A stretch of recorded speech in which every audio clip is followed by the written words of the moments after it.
All right.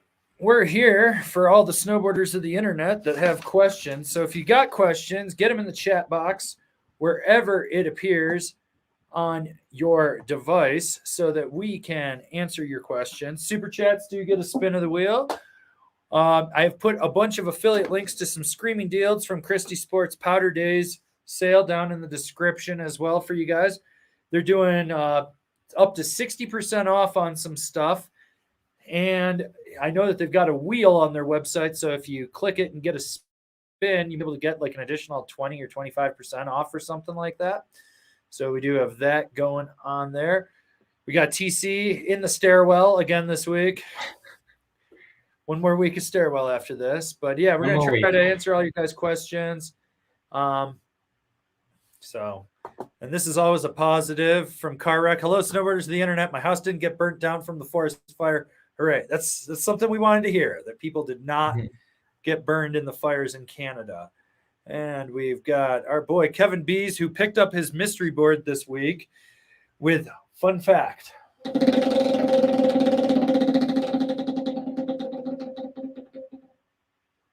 Ooh, next question gets a spin.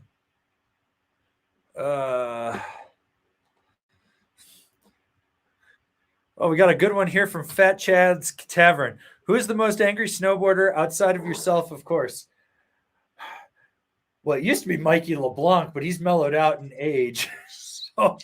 So there's definitely that. I don't know. That's a good question. That's a really, really good question. Let's see. What do we got here? Person 4 up gets a spin. Damn, we're everywhere. Okay, 1, 2, 3. Goes back to our boy Car Wreck. So let's see if he can win something since his house did not get burned. All right, next question's for TC. Let's find you a good one here, sir. All right.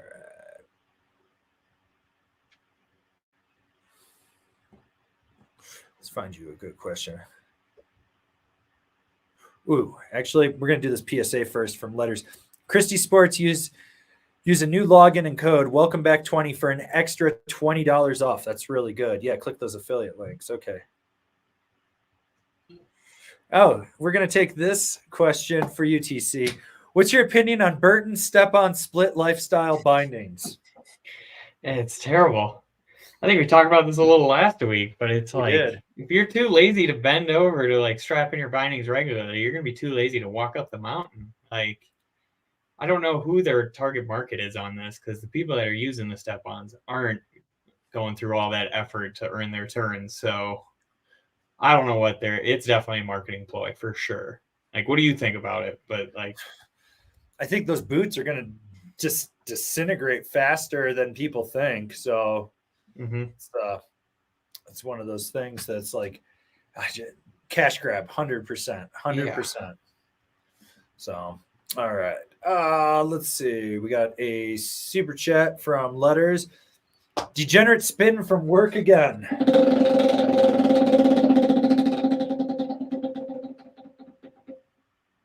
Ooh, next question gets a spin. So we'll take this one from Ernesto 006. My Quiver is stiff directional boards for the East. I'm looking for a rad dead, more playful board to butter and enjoy some side hits. Endeavor Pioneer would do the job. Nothing too soft, thanks. I think the Pioneer would be solid.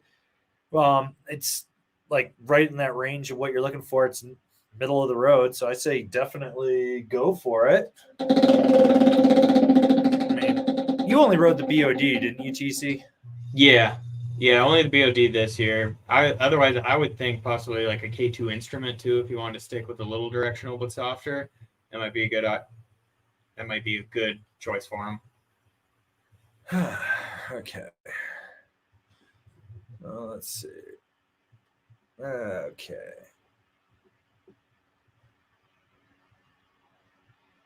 All right. Well, we're going to do this one from David Dixon. I need new boots. Are they ever going to be reviewed? No. Understanding fitment is its own thing, but reviews to better understand flex quality. Okay, so let me explain this to you. TC and I we're both the same size boot. but there's a 50-pound difference between the two of us. Do you think that boot's going to flex the exact same for each of us? True story, right, TC? True story. Yeah, so you got to remember the best boot's the one that fits your foot and fits your needs. Go try your shit on. So, yeah. Okay.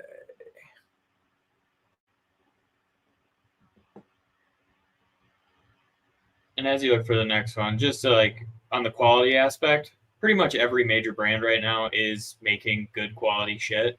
So you really don't have to worry about quality too much when it comes to the boots. The main thing is how much do you weigh, what flex are you looking for, and how much does that flex like accommodate what you're looking for, really? Because I mean, if I throw on his boot, like he said, it's not going to be nearly the same stiffness as like when he flexes it. It's going to be way softer for him, way stiffer for me. Yeah, and that's kind of the whole issue with that. We got this one from Luke Desanier, and since you did the top 5 kids stuff, you might have an answer to this. Hometown Hero 130 is a surprise Xmas present for my kid. What bindings do you recommend for a little shredder with a size 2 to 3 boot?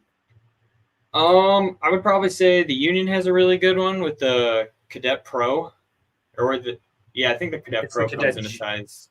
Is it a Cadet Pro or is it the Cadet Junior? They have, well, there's 2.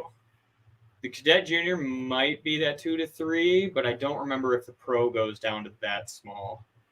If it doesn't, just go with the regular Cadet Junior. If it does get that tiny, you should be able to move that binding quite a bit, like reach up to, I think it goes from a big range from possibly a 3 to a 6.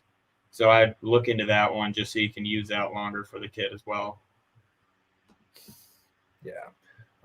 I mean, you're on a Burton. I mean, those little Burton Grom bindings are fine with a 2 to 3, like the single strap one that goes over. It's not saddle for it. I would say that wouldn't be bad either. So yeah, because those do have the easy entry ratchets on them too. So, but it gets them used to ratcheting in versus putting them in some of those bullshit kids step-ons. Yeah. All right. From our boy Billy Ray Valentine, R.I.P. L Stacker's Adventure. Rest in peace. Thirsty Thursday. There's an influencer filming a commercial in my basement. Fun fact. It's a whole lot of stuff to cram in there, sir. Person 4 up gets a spin. Yeah. All right. Well, that's cool because it goes back to letters. Who's letting you know? Use the code WELCOMEBACK20 on Christy Sports website to get $20 off. Fun fact. And you won yourself a small sticker pack, sir. So that's oh, did we lose TC? TC, you there? No, it looked like we lost you for a second, but came back right away. Well, letters, you want a small sticker pack. You know how to get a hold of me, so let's go with that. Okay. We got our boy Pat Zaransky up in Leadville. Spins from work. Sitting there at Ski Cooper. Home of Thirsty Thursday tickets. $30 lift tickets. We will be doing a meetup there. Ooh, this one is for you. We got a loser there for your Pat, but for TC, have we gotten the TC name origin story yet? I don't think I've told this story yet. You haven't? So I originally got this name, TC or Thunder Cheeks, was from when I walked into Powder Tools like 6 years ago at this point, I think.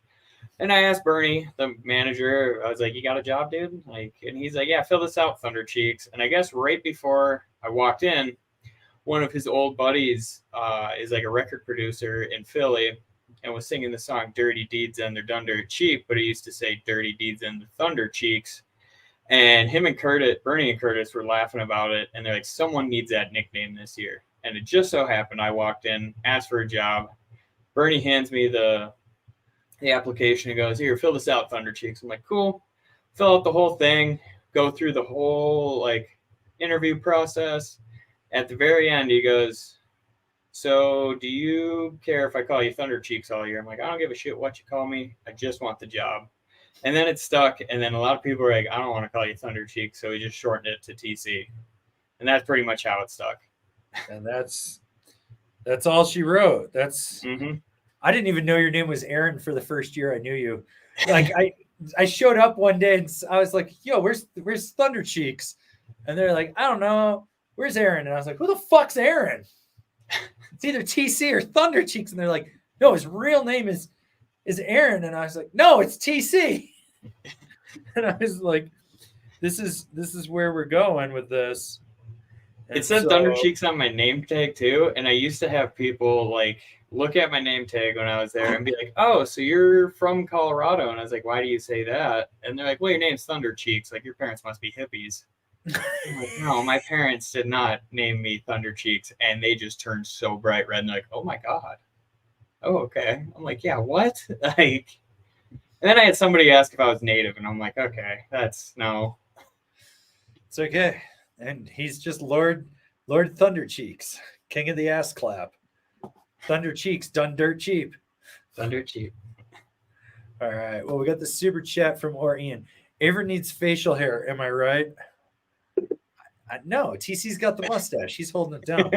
Because this is what happens when I get facial hair. That's a full handlebar on that. Yeah, you look like an old Bam from like early 2000s. Dude, I had the full handlebar and I had hair down to here, and I literally looked like I had fallen out of the like late 70s. I mean, I looked like I should have been a roadie for Motorhead. It was fucking hilarious. And I was bartending like that. And people would be like, I don't want to fuck with the dude like that. Ooh, hot soup coming through. Okay. Okay, let's see what we got here. All right. We got Tim Hunt. Is the Rome Cleaver much stiffer than the Atlas? Than the regular Atlas, they're about the same. The Atlas Pro is a little bit stiffer than that. But what the big difference is in the high back. The high back on the Cleaver feels a little stiffer. And the base plate with the way the heel cup attaches, it feels just a little more responsive than the Atlas. But that's about it. But you're pretty much splitting hairs with that one.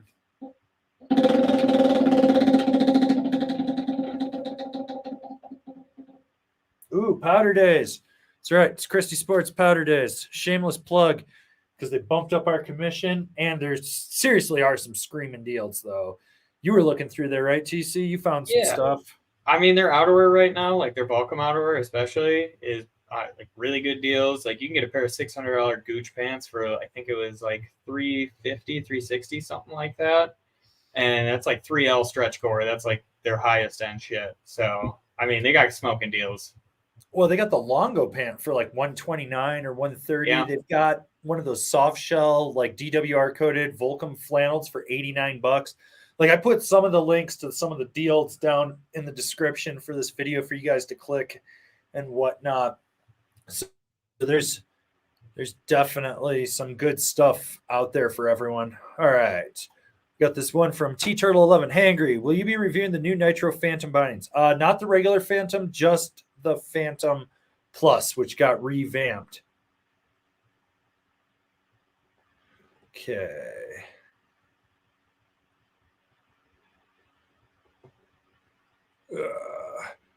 And this is a good PSA from Charles. I'm a split boarder. The backcountry step-ons are going to suck because you don't have the negative high back mobility during touring mode.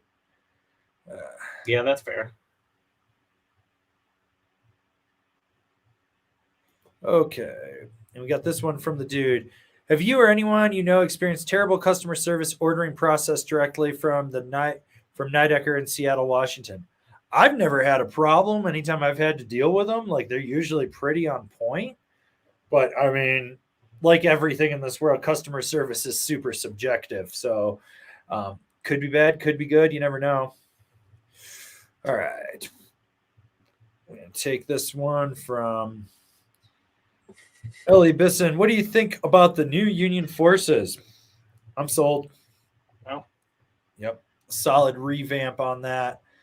So, you know, they did really, really good with those this year. So Like it's what the Force always probably should have been, in my opinion. It's just so much better. It's more damp, it's more responsive, the straps are better, the high back's better. It's just a better binding all the way around. All right. And from our boy Kevin Bees, who won the mystery board, which just so everyone knows, it was a T-Rice banana hammock. What bindings would you recommend for that board? TC, what do you got for the reverse camber, reverse side cut death sled? Maybe a pair of ultras to keep it really surfy, or just put like some grip tape on it and just use it as a pow surfer. But I mean, I said take it wakeboarding. Yeah, that would be sweet. Wake surfing even, but I don't know if it really matters what you put on that thing. Just make sure you have like 5 feet of deep snow. But in all seriousness, probably ultras, maybe like a Solomon hologram actually to keep it really surfy, or a district even, or like a Now Brigade with skate tech in it, super soft tie back. Even a Union Ultra, because then it would have a lot of play in there, would work too. I mean, I think there's so many options for that board if you're actually serious about riding it. Frankly, I would just wall hang it. Yeah. Like that thing is not fun. So all right, let's give this man a spin.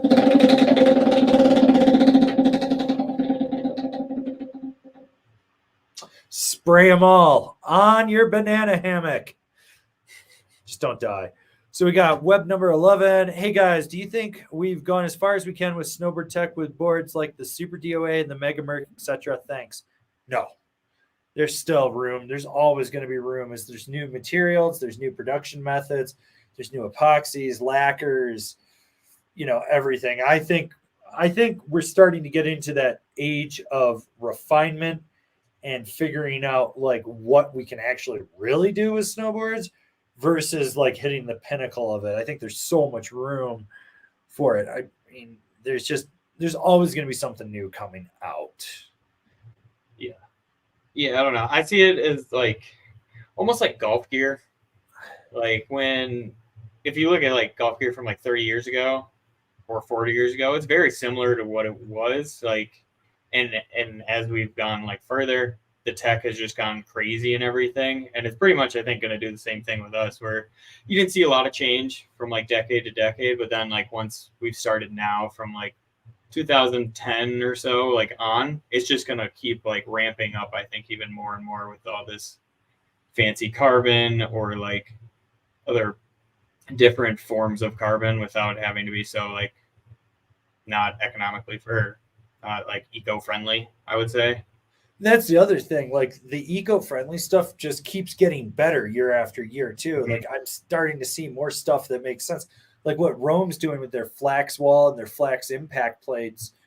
That like I had ridden boards with flax before Rome started doing stuff, and I was like, okay, it's there.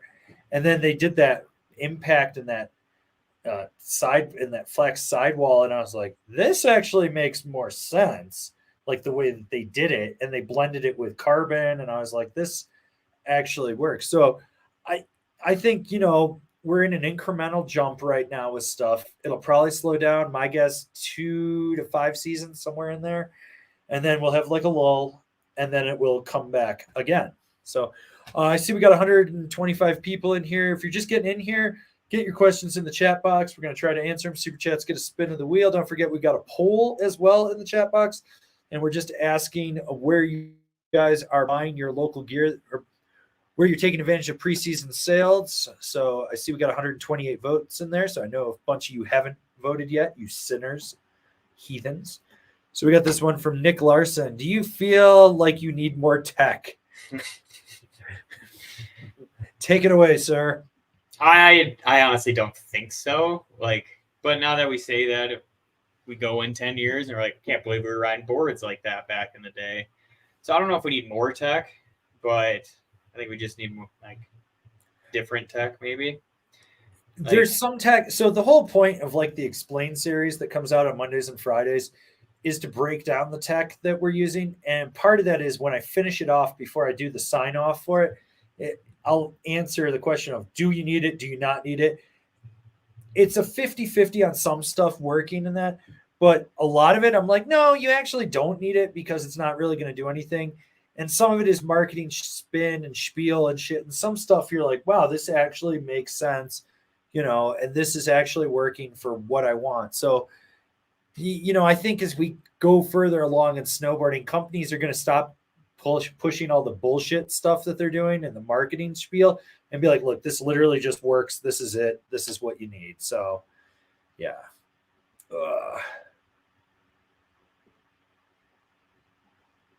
Okay.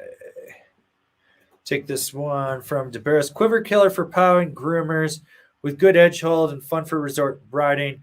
12 boot size. Here are the options. Amplid Safari, Stranded Baru, yes, pick your line and Uninc, Borealis Artifact. Thanks, guys. So you want something that's going to be good for groomers and good edge hold and pow. Out of those four, the only one that I know TC and I are going to agree on that you should get is that pick your line on Uninc. Like 100%. Like the other boards are great. That's going to be the one that we both recommend. So pull the fucking trigger because you've been asking these questions for 4 weeks now. And we're not going to hold your hand forever. Buy it and go shred. Am I right? You're right. I mean, otherwise I would say if you could find a Borealis, yeah, pull the trigger on that and you'll have like one of the only ones in the States. But if you can't find it, then yeah, get your pick your line all day and you're going to love it. Like, yeah. So, okay. And we got Joe Gunn. Is the party platter worth it for $300? I love party boards, but I understand I have a problem. I mean, are you the life of the party? Are all your other party boards clapped out? Do you want the party to keep going? Then yeah, you need it. If you have a whole bunch of party boards that aren't clapped out, why don't you take that $300 that you would spend on the party boards and put it towards a season pass or shredding more or coming out for Thirsty Thursdays and riding with all of us? Because we're hyping this thing up for a couple months now until we get that rolling, and it's going to be, to quote some people, it's going to be the social event of the season. So, here you go. We got one from Dean. Got any great pocket bacon recipes? I mean, you told us the one last week with maple syrup and yeah. Otherwise, a little bit of cinnamon, a little bit of cracked pepper on it after it just gets out of the fryer, and that way it's still a little moist and sticks. But I mean, can't go wrong. If you want a good one, you get the thin cut bacon and you twist it so it's like curled up. Yeah. And you bake it, but you put Montreal steak seasoning over it, so it's a little more salty, but it's a super, super solid one too. So that's like that and the maple sugar are like my two go-tos. But one of the other ones you can do is you could make like a simple syrup if you wanted to. And before you're done cooking it, like I would recommend you bake it in the oven, take it out, pull it out, and then dab off the oil, dunk it into the simple syrup so it coats it, and then put it back in, then sprinkle either some cinnamon or maple sugar or something on there. And you can basically make like a maple candy glazed pocket bacon too. So that's good. Or if you're feeling really feisty, you can do soy, but that gets a little salty. But if you can get the Bachan's Japanese barbecue sauce and put it on there while it's baking it, so it kind of glazes it too, you can get like a Japanese barbecue bacon. So those are some of my recipes there. But if you come out to Thirsty Thursdays, I will bring pocket bacon for everyone. I'm going to go cook like 5 pounds of bacon. So, that'll be how I roll. That's so much bacon. I'll show up with like 5 pounds of bacon. Well, so I mean, what did I bring? Like 60 something burritos to the Loveland demo last year. So yeah, it's not out of the ordinary for me to do that. Plus pocket bacon, I can pre-make it. So, yeah.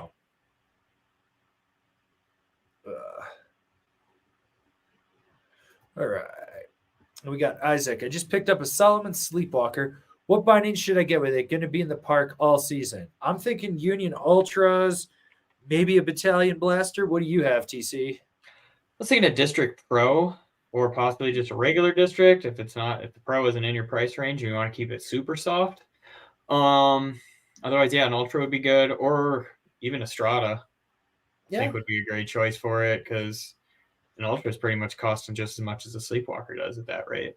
Like, Yeah. so something like that. But yeah, Blaster ASIM would be a great choice too. Right. All right. Well, we got this super chat from Clayton Link. While in boots, are there any boot shops you like? Well, I recommend P Tools for sure. Those guys are solid. Creston and the boys at the Dylan Christy Sports are good. I mean, if you're talking about like aftermarket boot fit work, though, Larry's down in Boulder is really good. Outdoor Gear Exchange in Vermont was good when Dan still worked there, but he's gone now, so I don't know how the replacement for him's working out. The big thing is go and build some trust with the shop. Like, go in and talk to them. If you don't feel comfortable buying from them, don't buy from them. I mean, that's the whole thing. Like, I remember way back in the day, I was in Seattle and I was looking for some boots. So I went down to Snowboard Connection and I tell the guy, I was like, I'm looking for this specific Solomon in this exact size. Do you have it? He goes, yeah, I got it. So he goes in the back and he's thumbing around. He comes out with the wrong boot in a size 12. And I look at him and I go, that's not what I asked for. And he's like, well, it'll work. You can just size up in your boots. And I looked at him and I looked at my girlfriend and I was like, we need to fucking leave. This guy's incompetent. Well, that's the whole thing. Like, if you don't trust him, don't buy from him.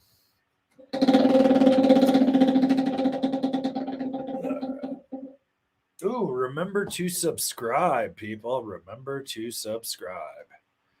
So, yeah. So, all right. Well, let's take this super chat from letters. Slim Whitman. He's not the candy man. If you say his name 3 times, he doesn't magically just show up. It's like Beetlejuice. This isn't how this works. But make sure you eat your pocket bacon. All right. Ooh.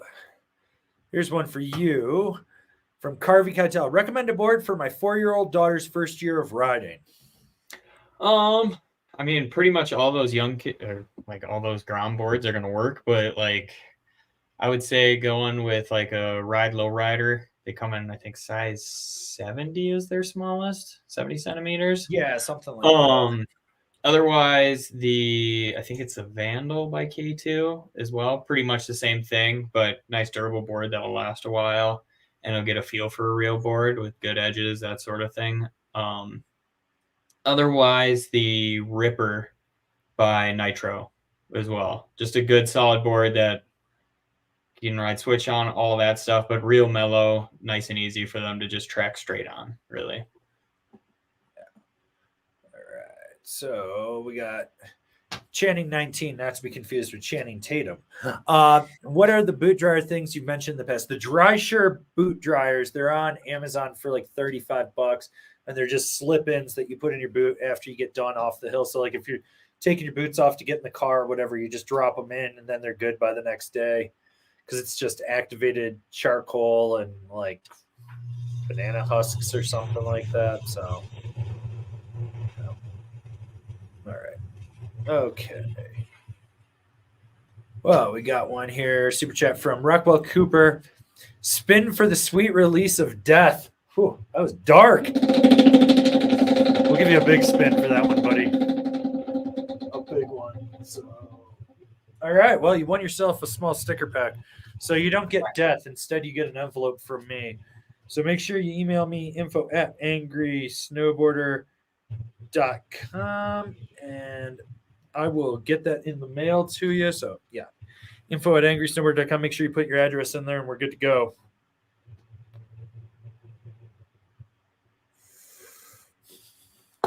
Fat Chat's Tavern. What's the difference between an influencer and an ambassador with a discount code? Well, ambassadors are snowboarders and influencers are just people that snowboard.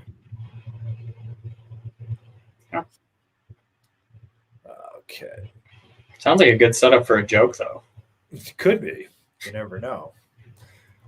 And our boy, Jack Off Beat. Fun fact.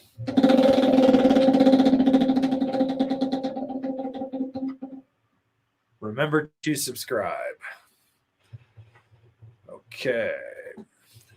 We got our boy B Kings. Welcome, Thunder Cheeks. Loving the new format, Averin. Pick your line, Uninc or Shadowband. Looking to try something different from my Capita simulator. Go with the Pick Your Line Uninc. It's more directional. It's got a different camber profile. The side cut's going to be completely different. Like a Shadowband's it's a good old-fashioned standard directional twin. That's all it is. The Pick Your Line Uninc would complement what you have with the simulator. So, you know, it's TC's favorite board from Yes. Yeah, 100%.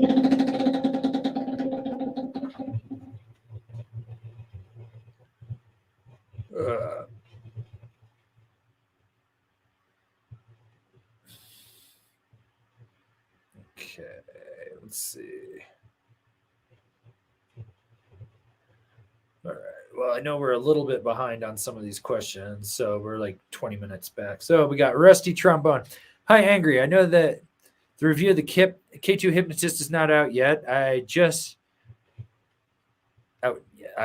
wanted to know two things. Is it damp? Yes. I weigh 78 kilograms and wear a 44 Burton ion. Which size should I take, and also which binding? That's technically three things right there, sir. Sir, you lied. You lied. That is three things, not two things. Just because you put two things into one thing does not make it just one thing. You heathen. So yeah, it's damp. It's still a park board. It's not like overly damp, but it's damp enough. If you're gonna do bindings with that, like you probably want like a K2 edition or a formula if you do K2. Otherwise, I would say like a Ride C8, a Union 4, or some bent metal transfer in there. As far as size go, you're probably looking at like something in a 56 to 58 range, I think, ideally for that. So yeah. Okay. Let's see. All right.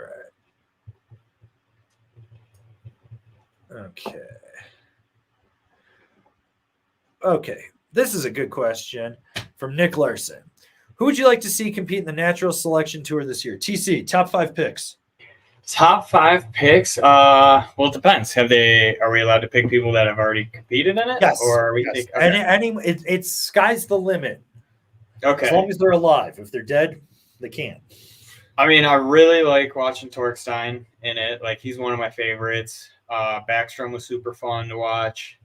But, I mean, we talked about this right before. Like, it would be sweet to see some legends go up there. Yeah. Like, I mean, I'm not going to steal your picks, but I would say we'll go with Kevin Backstrom, Torkstein. I really like Dustin Craven in it. Danny Davis has already done it. Who else? I gotta think really quick here. You think about it. So I'm all about the legends. Yeah, you go. I want the legends. I actually, because they put that question out on Instagram today, and I responded Legends division, and I was like, I want Kevin Jones, Chad Otterston, Brian Iguchi, DCP. I'll also settle for Romain, JP Solberg, any of those yes guys. We'll throw Dustin Craven in there, even though he's not a legend yet. But Craven should have won last year. But I'd love to see that. I think, though, with the Legends division, we also need to dig out some of these like older guys that are still like kind of lurking around. If Kidwell's in good shape, I think it would be fun to bring him out, even if he was just to do like a victory lap down because of what he did for everything. But now if we're going to go with more modern guys, I want to see Rasmus back in there. I want to see John Jackson or E-Jack. I'll take both the Jackson brothers at this point. Pat Moore would be great to see in there again. I want Chad Otterstrom in there. Cannot stress this enough. I want Chad Otterstrom in there. And then my friend Todd actually told me that it would be funny to get Todd Richards in there because, you know, he's such a backcountry guy these days. And I was like, that would be actually really interesting to see Todd Richards in the Legends division. I think that would be kind of cool. Jeremy Jones, both Gibber and Big Mountain. I want a battle of the JJs.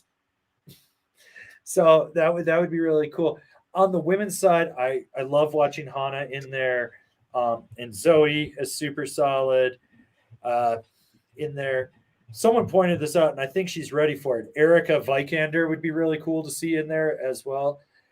She's doing World Freeride Tour. And I want Marion back in there too, Harity from France. That would be cool. And, of course, to go back to the guys, we got to have Longo in there because we need your doppelganger. Because if we're going to watch this live and live stream it and talk about it, I just want to keep pointing and be like, there's TC. There's TC. But yeah, some of the women's stuff, I think it would be good to see that kind of explained. Jared Elston also was a standout to me. So seeing him come back would be kind of cool in that regard. Maybe Mark Carter too, just because it's been a while since we've seen anything from him. But I think, they need to reach a little broader, in my opinion, and bring some people in. Then the other thing is they need to stop pulling some of these contest people that have like literally never ridden powder, because I'm like, they just put me to sleep when I watch them. So, you know who I want to see, just based off of like the clips they've been posting from the last year, is Brandon Davis, who he's been posting some sick backcountry clips recently. Like he got off the rail game and went straight backcountry last year, and he had some really good parts. You know who I think would be really interesting to see? Kazu would be one. But Kazu, yeah. Taylor Gold, because of his pipe control, and he grew up in Steamboat. So I think that would be a really, really interesting one. The other thing is I think that they should open a wild card to a nobody, and it should be half peer voted on, like half snowboard industry people and half public vote. So to see, because the public vote can be rigged, whatever, but I think it would be real interesting to see if they could pull up, like, you put 5-6 nobodies out there, 3 guys, 3 girls, whatever, and you vote on that to see who could get that, because I think it would be really interesting to really bring that out. But it is what it is at this point. Also, Seth Hewitt, I feel like we haven't seen much out of him, but I feel like he could probably do a few things. So yeah, that would be a good one for Legend Division for sure. Yeah. So I don't know. Or what would be really interesting? Dead Lung. And because the way that he rides at Snowbird, taking that into something like that could be really interesting to watch. So yeah. So I don't know. I think that there's a lot of potential for the right growth with natural selection. So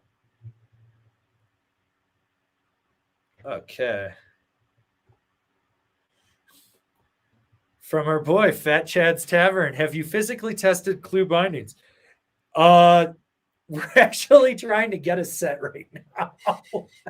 It's coming down to how much we're gonna have to pay to get them, because Klew ain't sending them shit.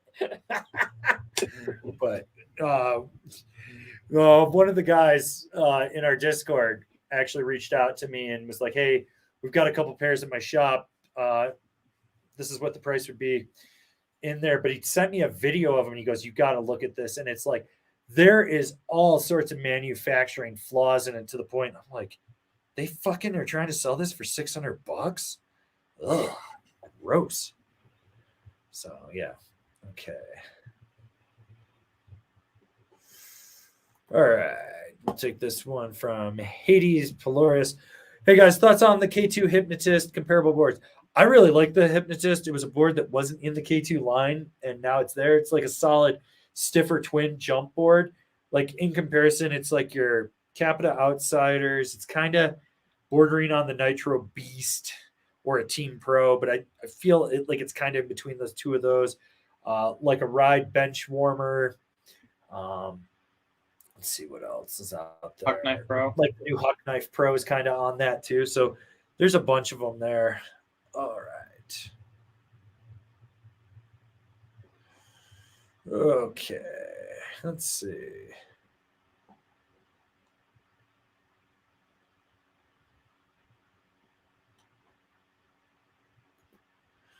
Sucking fart out of my ass. I'll be spending a lot of time in the Cheyenne area this year. Got an Icon and Indy Pass. Aside from Steamboat, any other recommendations?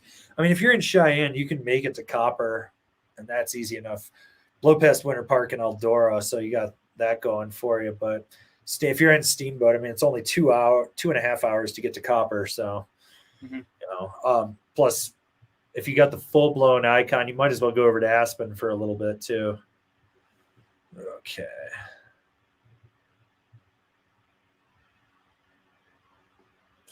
And we just want to give you this PSA from our good friend Vanessa Vargas. Last day of the season in April at Ski Santa Fe, I drove off without loading my board, gone forever. Remember to put your shit in the car, people. Put your shit in the car. Now she's got to go on the Powder Daze sale at Christy Sports and buy from those affiliate links. So, yeah. Okay. And Billy Ray Valentine just in that chat, hyping our Discord. You should join the Discord. There's like 200 of you guys. We're growing it every day. Let's see. Okay. Denver snowboard shops besides Evo and Christie's. There's 303, Image, Satellite. Well, Satellite's technically Boulder. If you want to get really weird, you could always go to Bentgate. Those people live in a different world. What else is out there, TC? Do you know of? BC. Oh, yeah, there's BC Surf and Sport. Mm-hmm. You know, you can go see our boy Malachi. So that's always a good one, too. Slap him a high five. Yeah, otherwise, pretty much, that's about it, I would say. Like, surprisingly, not a lot. Yeah. All right. So we got a quick super chat from Jack Offbeat. What brands are built out of GP87? Telos, Borealis, Nerd, a shitload of Japanese and Asian brands, a bunch of Chinese brands. Like,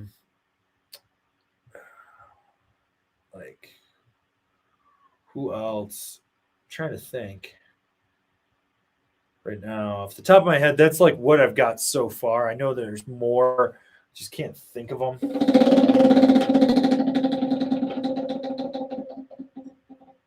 Ooh, Powder Daze sale. Click those affiliate links. Okay, Eric Klein, Rome Katana versus Vice. Any difference in your opinion other than the number of heel strap positions?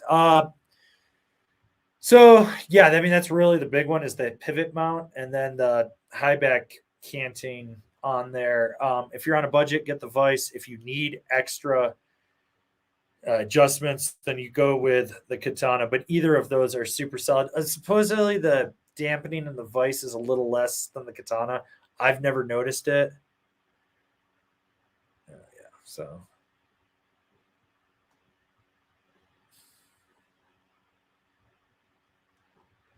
Okay.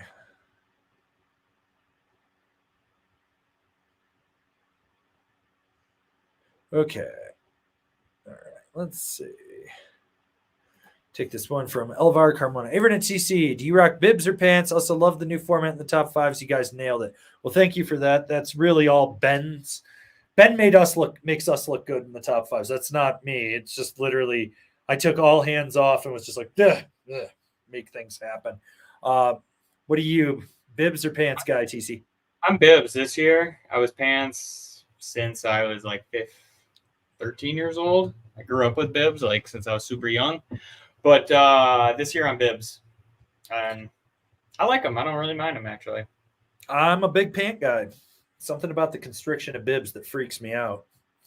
That's fair. Okay.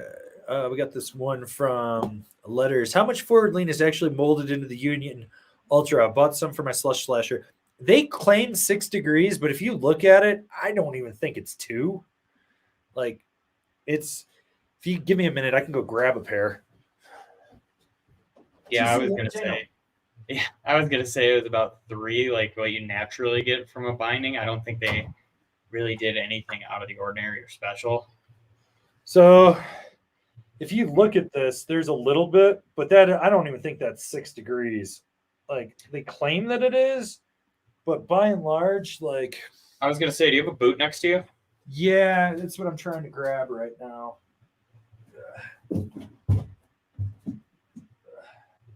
God damn it. Of course, I grabbed the left one, and they're all rights. All right. So, size 10. Insano. I wish these should still be set, but, I mean, you look at it, that's really not a lot of forward lean. Like, you know, if I put that flat, that really isn't. Like they claim 6, but I don't think it is. I don't think it's a true 6 degrees realistically. I'm pretty sure it just matches like 90% of the boots out there with what comes standard in there, Lean. So it's not like you're going to notice a difference when you're standing in it.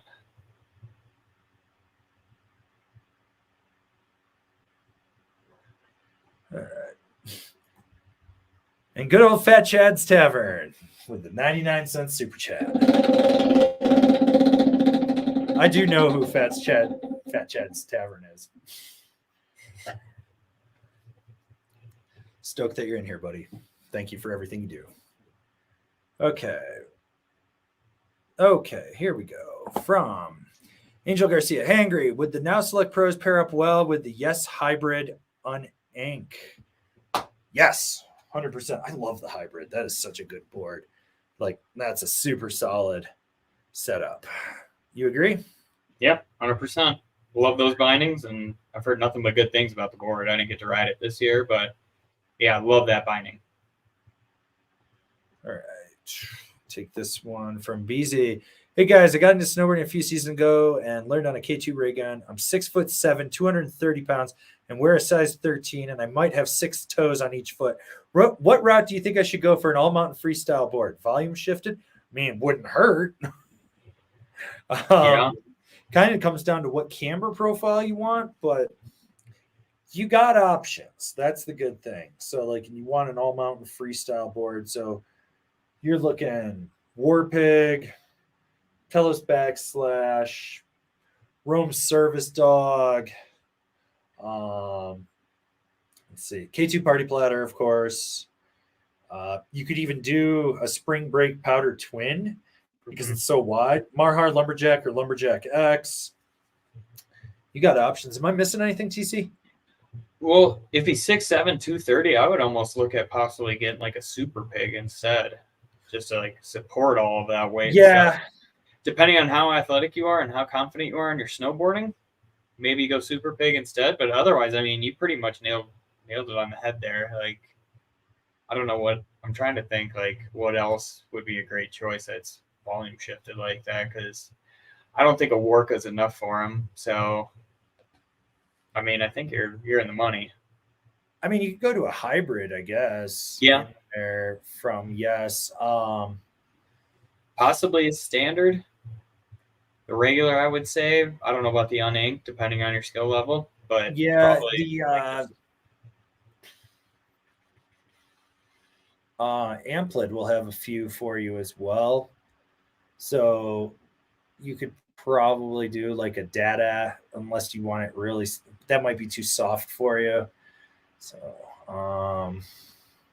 Satori by Arbor. Yeah, Satori would be a good one, or even the one, or the single from them. I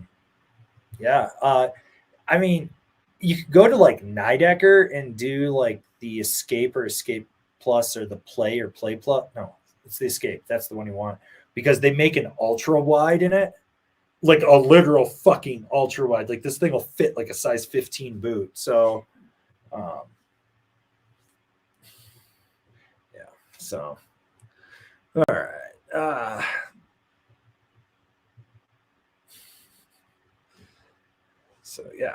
Okay. Let's take this super chat from Letters.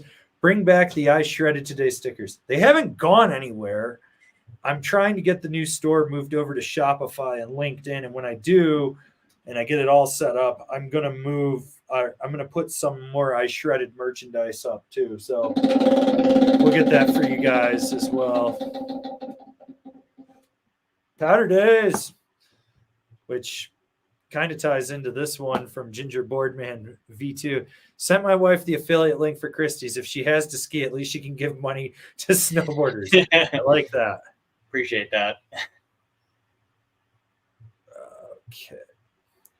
And Patrick Shoemaker, what's the best place to get new boots in Denver and in Summit County? Summit County, you want to go see Kevin Hubb at Mountain Sports Outlet, Austin at Epic Mountain Gear, Creston at the Dylan Christy Sports. Those would be my top 3 choices for Denver. Who do you got? I got Josh over at Evo. He's one of the best. Trevor over at Evo is really good too. Otherwise, who else do we know? Bugs, I would say. He knows how to fit boots really well. Littleton? He's at the Littleton Christie's or Lakewood? Maybe Inglewood, actually. I think he's Inglewood. Is he Inglewood now? I think so. I don't know 100%. It's one of the woods. Yeah, call around asking for Bugs. Otherwise, I mean, Evo's good at boot fitting. They are really good at boot fitting. I'll say that. They take their time. It just might be tough to get in. Okay. All right. And we got Chris. Ever been to Big Snow American Dream going in a couple of weeks while I'm in New York City? I have. I had fun. It's very humid. So one thing you got to understand, it's a humid cold in that freezer in there. Hot laps for days. I was there for 2 hours, and I think we made something like 30 laps. So it's like 15 laps an hour because it's just like – so just depending when you go, there might be weird things going on. You never know. So, yeah. Then this one's for you, TC, from Sam Duty. Got any pocket hot dog recipes? What do you got for the Glizzy gang? Some pocket dogs? I mean, you can't go wrong with just leaving them in your pocket all day. After you got to get a nice crisp on them first, and then just throw the bun in with it and let it just get really just soft and squishy, and it just becomes almost its own corn dog. Otherwise, make sure you don't put any sauce on that either. Otherwise, you're gonna have mustard pockets. Are you a grilled or a boiled pocket dog? Grilled all day. You want the crunch on it, and if you crisp it up just right, you'll have little crunchy pieces in your pocket for a while. You could always make hot dog burnt ends too. Yeah, you could do that too. Yeah. All right. We got this one from C. Kells.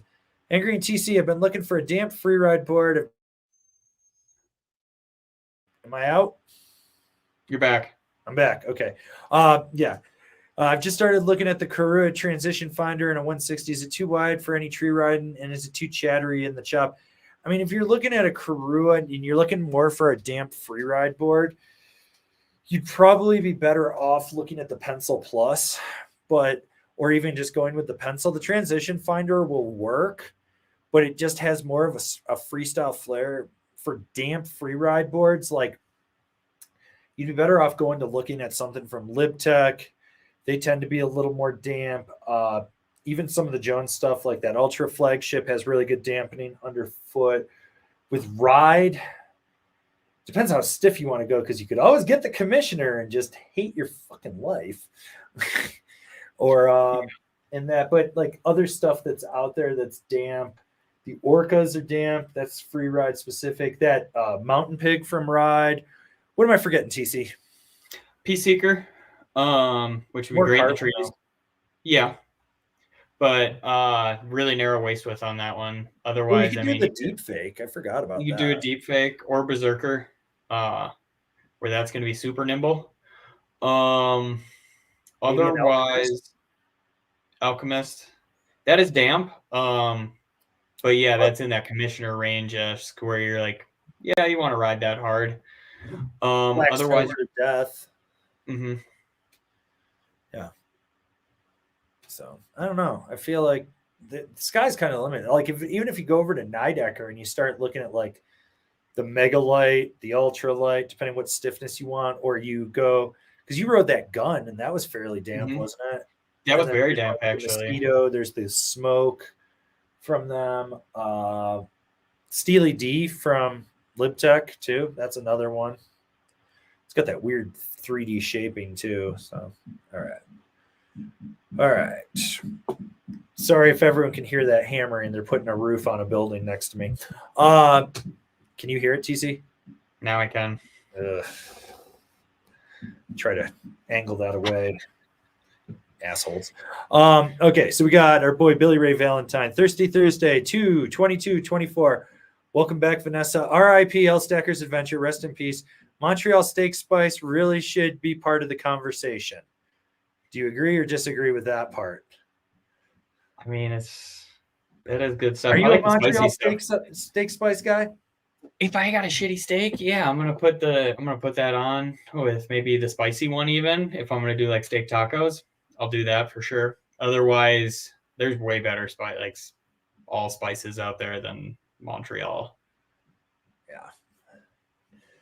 All right.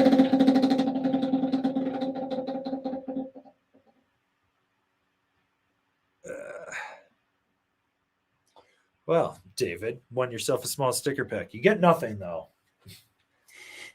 because I know you'll just come in here and loot whatever you want when you get here. So, all right. Let's see.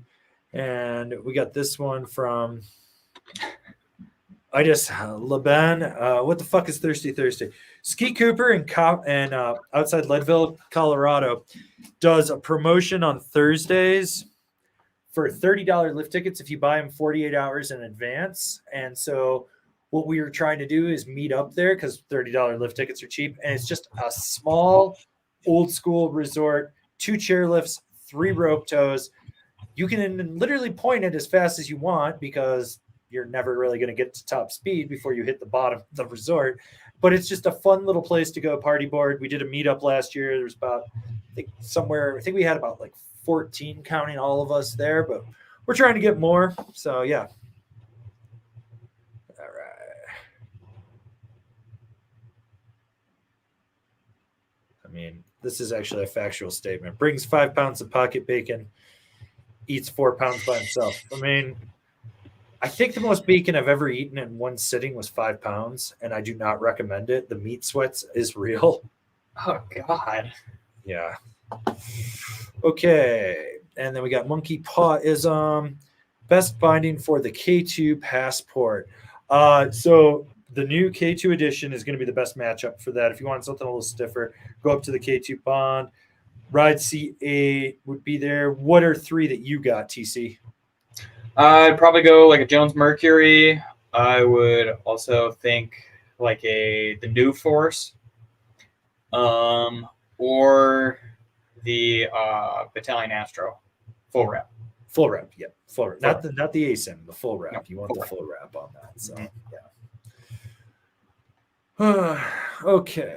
We got this one from Coffin. What's the board that changed that you wish it had and hit the affiliate links like a fat skier kid? I'm kind of disappointed that Nitro got rid of the super team. I really wish that still existed, but the Black Snowboard to Death from 2021, they tweaked it afterwards. There was like 1 year, just good old radial side cut. That thing was so good.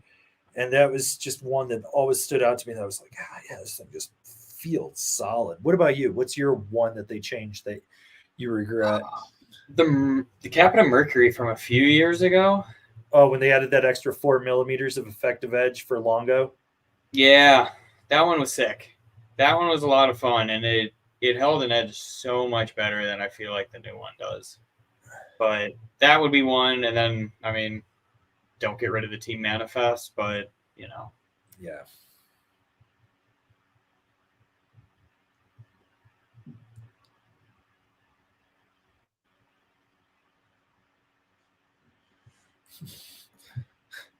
Vanessa Vargas, since I donated a board to Mountain Scavengers, I'm here to be peer pressured into new gear. Well, you're lucky. It's the Christy Sports Powder Daze sale.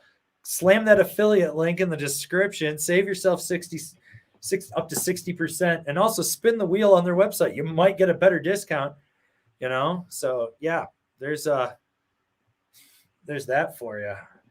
You're the one that drove away. So, okay. We got this one for UTC from Craig. How does the Yes Pick Your Line Uninc compare to the Weston Ridgeline? I have the Ridgeline and I love it. You guys are making me want the Pick Your Line Uninc.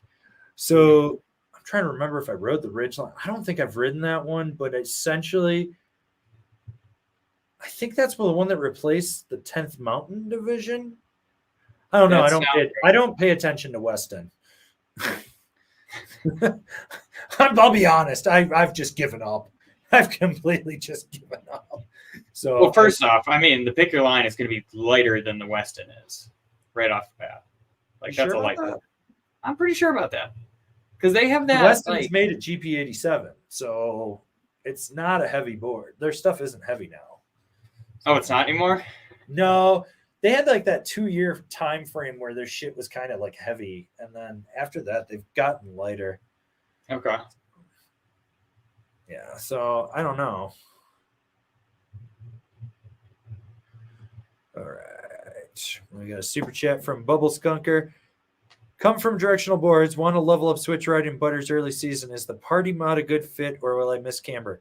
You might miss camber. I mean, it's going to be easy as shit to butter around on that thing because it's flat to rocker, so you can just roll nose to tail and really press into it. But if you're looking for something with camber, but you still want it for switch riding and super buttery, you might like a Battalion Disaster because then you get that 3BT, but you still get that camber underfoot and everything. So you got that going on for you. Let's see what else. Maybe like a Ride Kink, because then you get camber with that, or even a K2 World Peace or a Geometric. Let's see what else. Or the new off ramp from Liberace Technologies there too, or even a box knife. What do you think, TC? I mean, those are all definitely great choices. You could look at like a, what the hell is it? I mean, Solomon Sleepwalker you could do as well. Or the,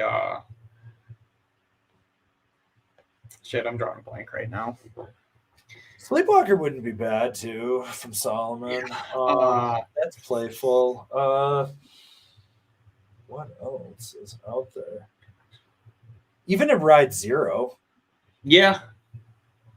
That would be bad. It locks in pretty well. I don't know how soft you want to go. Otherwise, you could go with go really soft and go like a Wally or something like that if you're looking for really butter. But like, that's all the butter. Yeah. Wally is. That's all that thing in half. That is literally the softest snowboard I've ever been on. And I rode a Signal Park Rocker when they made them in Huntington that had the 45-degree bend in it. And I think the Wally is softer than that board.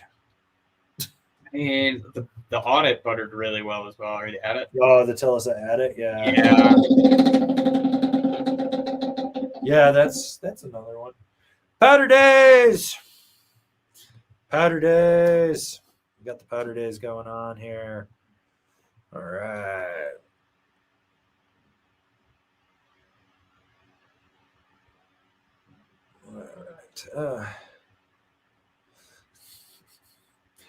All right.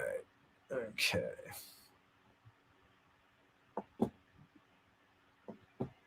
Okay. Let's see.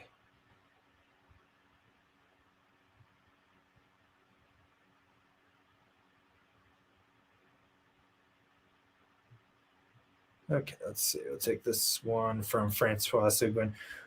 Who has a better mustache, TC or Slim? I don't think Slim has a mustache. I feel like he's got a soul patch.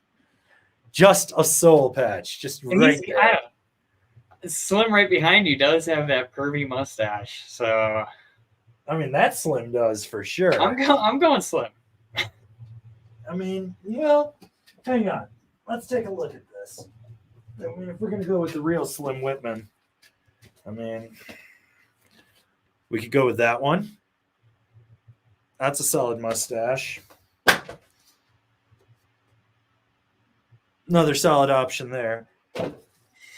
I don't know. This one always makes me laugh. Yeah.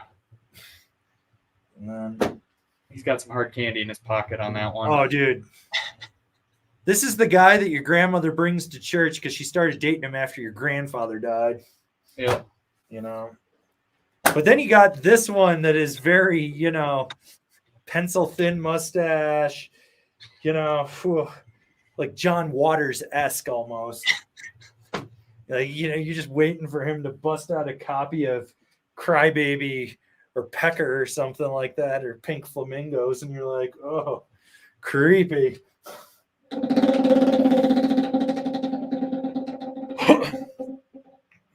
Support your local shop. It's that time of the year. Go check out and see what deals they've got going on. Okay, let's see. We got Bert Fisadfis. Hey guys, are there any Amplid reviews in the pipeline? Yes. Got to admit, I'm kind of a fanboy at this point. So, Morning Glory, Cab Driver, Memory Stick, Data, Singular Twin. There's like 2 or 3 other ones. So there's a bunch coming.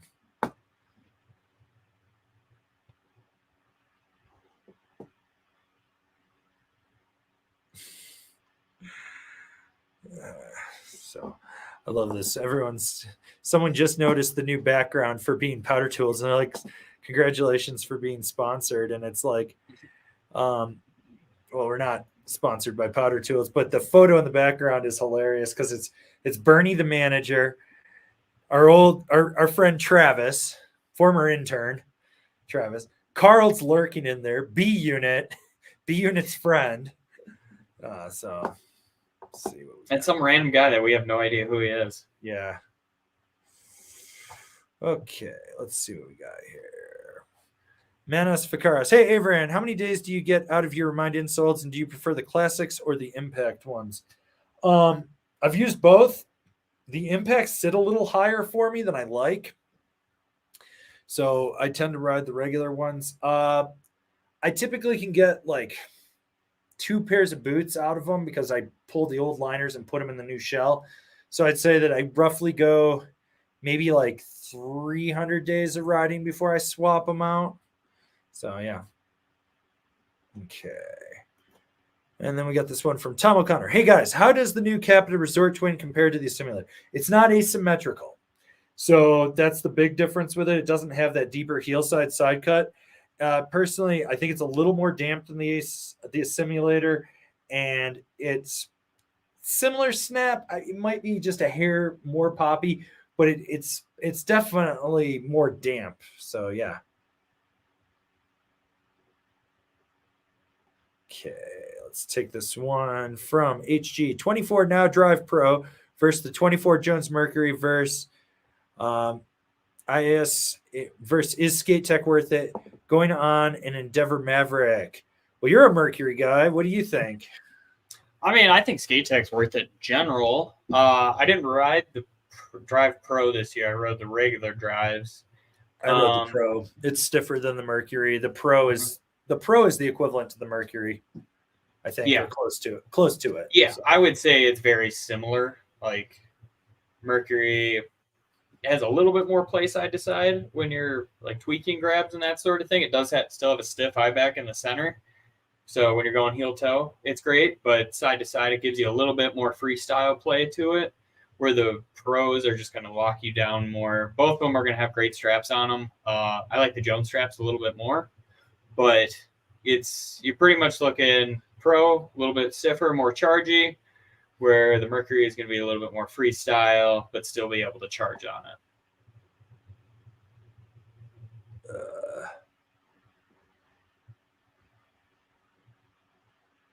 Let's see. Okay, gotta give him a spin. Oof, we're like a half hour behind on questions. You guys are killing us today. Lose a turn. We're gonna jump around, try to get some super chats done, and then we'll backtrack from there just to catch up to everyone. So we got Edward Pruhula, best board and binding combo on sale for a progressing park rider, 190 pounds, size 10.5 boots, 21.5 inch stance, 15 foot position. Man, he just gave us everything. Do you have your social security number and your mother's maiden name too? Just wondered.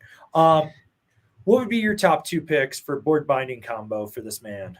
I would go, if we're sticking in the park, I'm going Ride Zero and the Italian Astro ASIM for my, that's my number 1 choice, I would say. Otherwise, I'm probably going to go, how are you progressing in the park? So not that stiff. I mean, probably just a regular huck knife and like a pair of holograms, I would say. I'm going to go with those 2. What do you got? So I would probably do I'm thinking like a Rome Agent with a set of vices or katanas on there. I think that would be a solid setup with that. And then, so you got that one going down. And then I'm thinking maybe like a LibTech box knife with a pair of bent metal actions. And I think those would be the two that kind of give you everything you want. So, all right, let's see. Let's try to catch up with some more stuff. Oh, got to give him a spin too.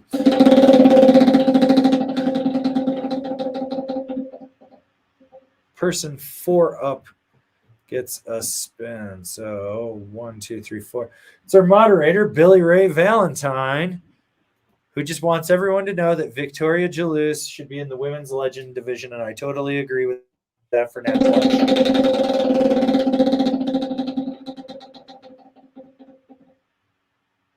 And remember to join Angry Snowboarder VIP.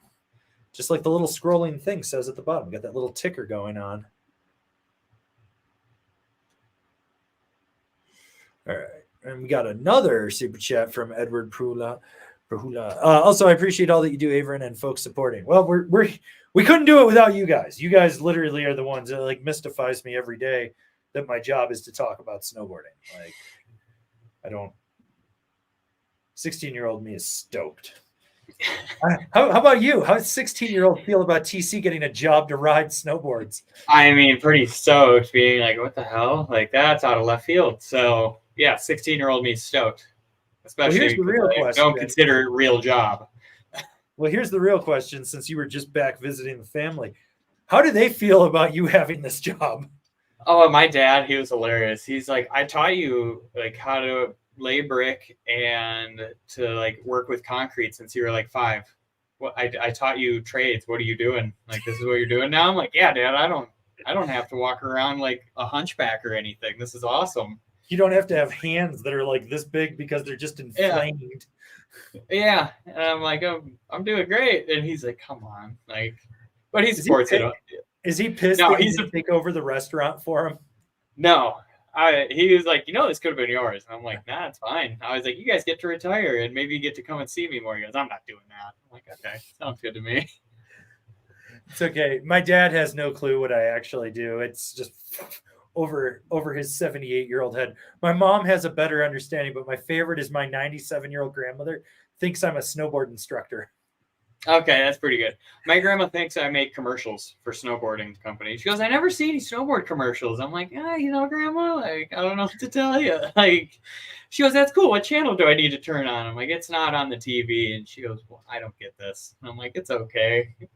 She goes, why don't you just send me a video of your commercial? And I'm like, okay, Grandma. Oh, that's too funny. Speaking of commercials, we're going to take a quick pause here to promote one of our brands we work with. So we'll see you guys in a minute.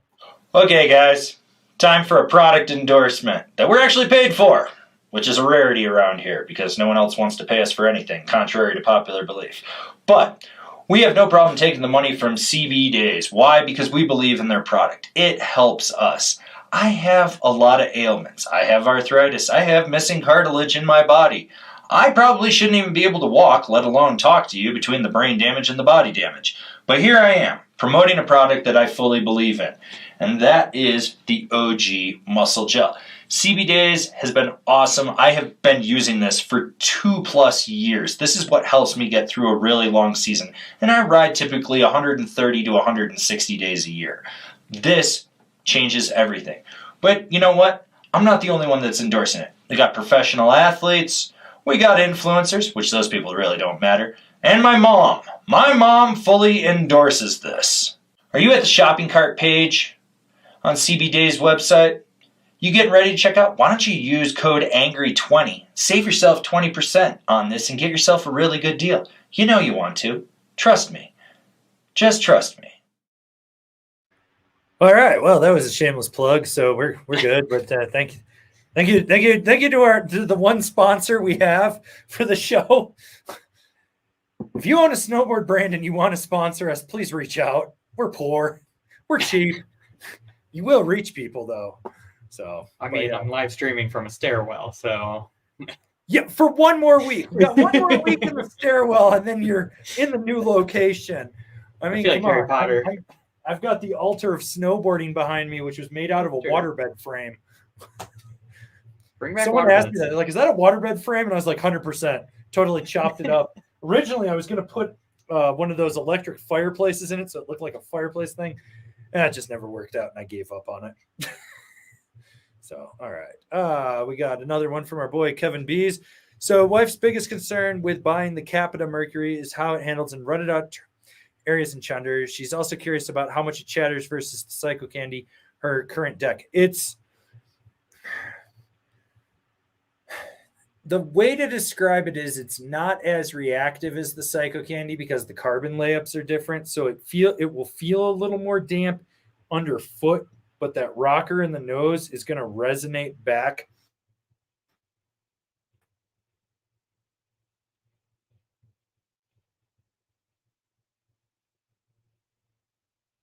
All right, we lost him.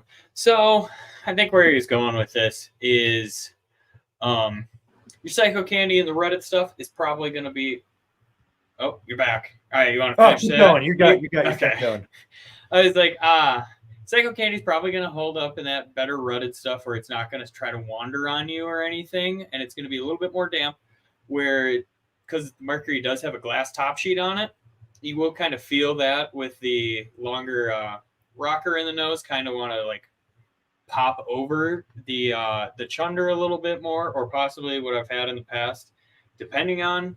Kind of wants to get stuck in the rut or like kind of grab the rut. Where your Psycho Candy, you got that bigger nose on it. It's just going to kind of smooth over it a little bit easier, especially with that shorter tail. It's going to be easier for you to get in and out of ruts where you're not going to have to worry as much.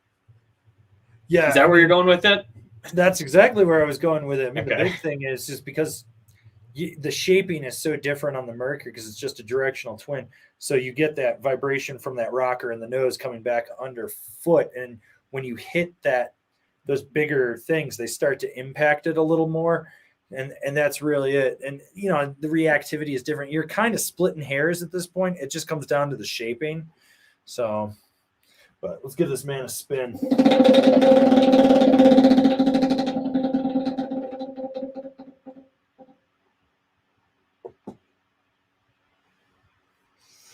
Question for TC.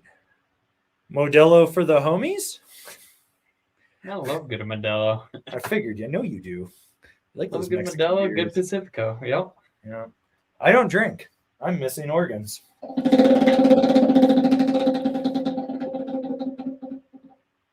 Spin again.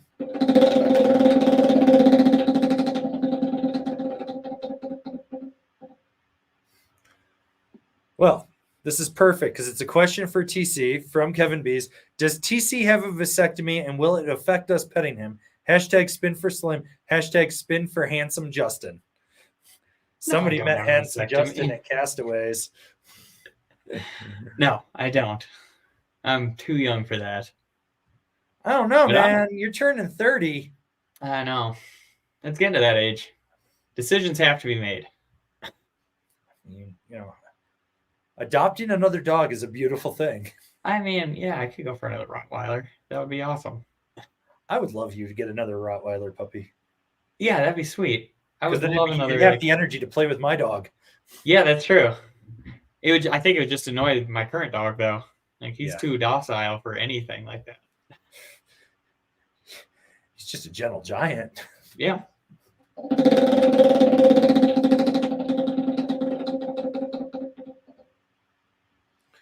Well, this man has won a mystery board. He's won a bunch of stickers. You know what's up. So, oh, well. Okay. So we're just trying to catch up on Super Chats. Then we're going to go back through everyone's questions. If you're just getting in here, make sure you answer the poll that we've got in the chat. Love to see what got.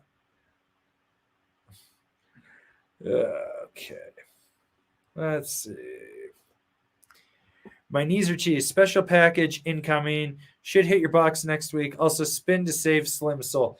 You cannot save his soul because he does not have one. He sold it on the streets of Calcutta. And eat your pocket bacon.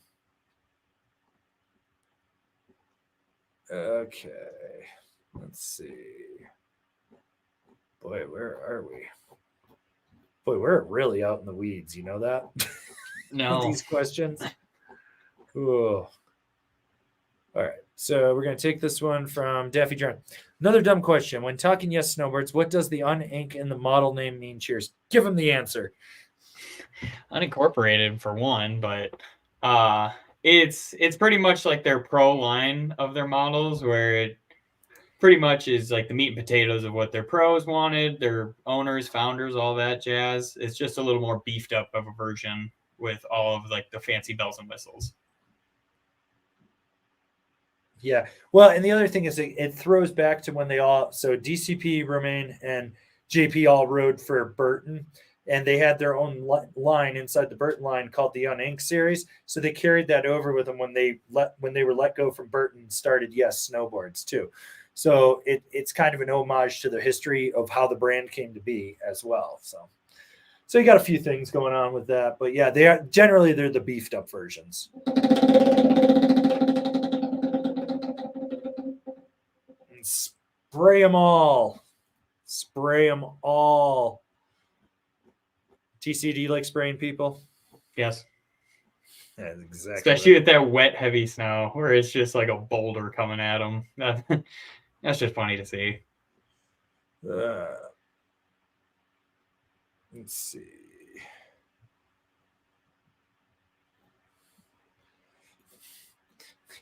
Craig, is it just me, or has anyone else noticed TC has had a calming effect on Uncle A-Friend? No, actually, it's probably the new medication. I'm taking a bunch of shit for the brain damage, and it seems to be working. Then again, if you ask the right person, they'll tell you that they've had the wrong incident with me in the last month. Like the owner of Tin Plate Pizza. Fuck that guy. And fuck his shitty ass pizza and fuck his shitty ass doodle. Fuck that guy. Fucking should have curb stomped his dog for trying to bite mine from behind. Dog ran up, tried to bite me, tried to bite my dog. When I pushed it away with my foot, he told me that I was getting too hostile. Dude, your dog literally ran up on me from behind and tried to bite me. Like, fuck you, fuck your shitty pizza. If anyone wants a good laugh, you should read the Google reviews and the Yelp reviews for Tin Plate Pizza in Breckenridge, because you'll get like 4 that are really good. Those are the bought ones. And then you get one that's really, really bad. And it's like burnt pizza. And it's like, how the fuck does this place stay? It literally opened right next to the oldest pizza place in the county. It's a tourist trap. Fuck that place. Shitty ass fucking pizza. Okay, here we go. From J.A. Physio. How much boot overhang is okay? Thinking about a smaller binding size because my boot size is an 8.5. It's the smallest suggested size for the binding, and there is quite some play on the sides and on the heel. You could probably get away with downsizing, honestly, at that point. I mean, ideally, you want like maybe this much overhang. If you're going to have overhang, it kind of comes down to it. Like, if you can, you ideally want it to match up right to the edge. So, I don't know. What's the worst amount of overhang you've ever seen? Oh my God. I saw a dude with like a size. He had the Bigfoot by Ride. He had special order like 18s or something like that. Oh my God. And we found a Solomon rental binding was the only thing that would fit him all the way blown out.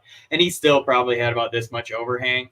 Like, and I was like, well, more than his whole toes were hanging off. Like, he's probably sitting at like that metatarsal like bone right there, where it's just, yeah, it was tough. Fuck.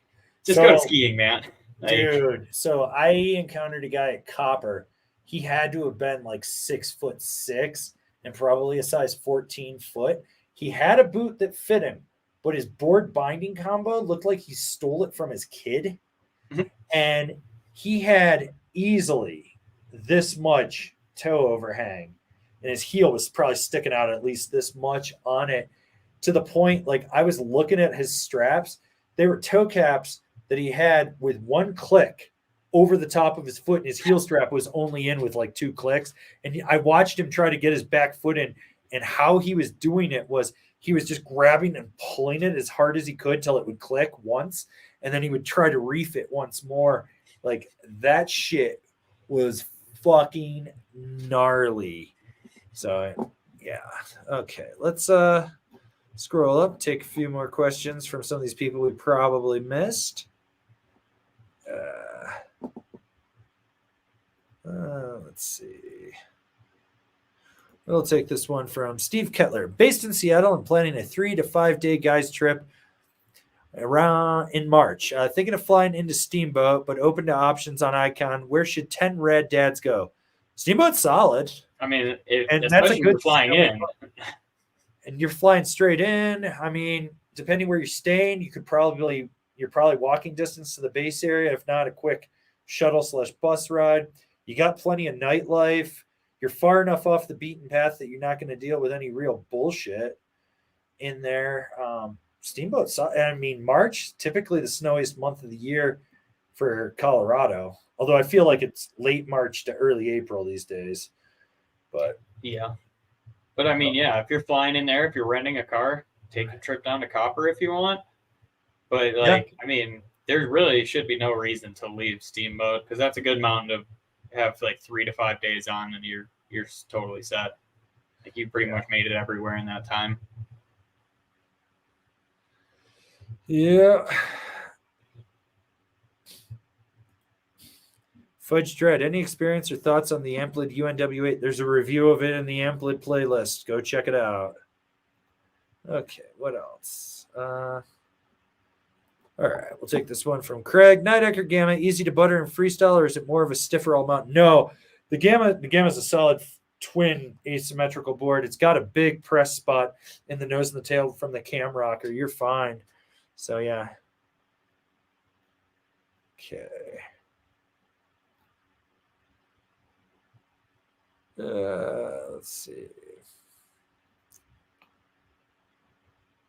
All right. From AD, if you could plus a board that doesn't have an upgraded version, what board would you choose and what would you upgrade about it? What do you have, TC? Upgrade a board that doesn't have a plus version. Or Yeah, no pro, plus, mega, super, whatever they add to it, you know? That's a tough one. Like, because all the boards that I really like pretty much do have a plus version at this point. Otherwise, like, I feel like almost everything has that now. What do you got? I want an Endeavor Archetype Plus. Okay. I want something a little stiffer and a little wider with it. So I think if they did a plus version that not only was a little stiffer, but also a little wider because that taper is so aggressive on the tail, that would be really cool. Like if they made it about 5 millimeters wider in the tail, that would be cool. But I also think adding a little more carbon from just inside the back insert track to the tail, so you get a little more spring, would be it. Because I've had 3 of them. I can't even remember how many I've had. I feel like 2 or 3 of them. But I noticed that I clap them out, just landing tail heavy and shit. So for me, that would make the most sense. I'd maybe say a BOD, the Endeavor. Just because that tip and tail were a little soft for my liking. Like it had a lot of rocker in the tip and tail there. Yeah. So maybe just a little bit stiffer on that one. Otherwise, I mean, I feel like the market's almost too flooded with plus versions of shit. Well, I think we've got too many options out there that overlap, and that's the real problem. Yeah, and I just think like there's too many out there. Like, do we need like a Mega Merc? Probably not. But here we are. So, yeah. All right. Well, let's take this one from Lazy Guest. Hi, my boots are sized down a full size from street size. I got aftermarket insoles and butterfly inserts. Still get a bit of heel lift.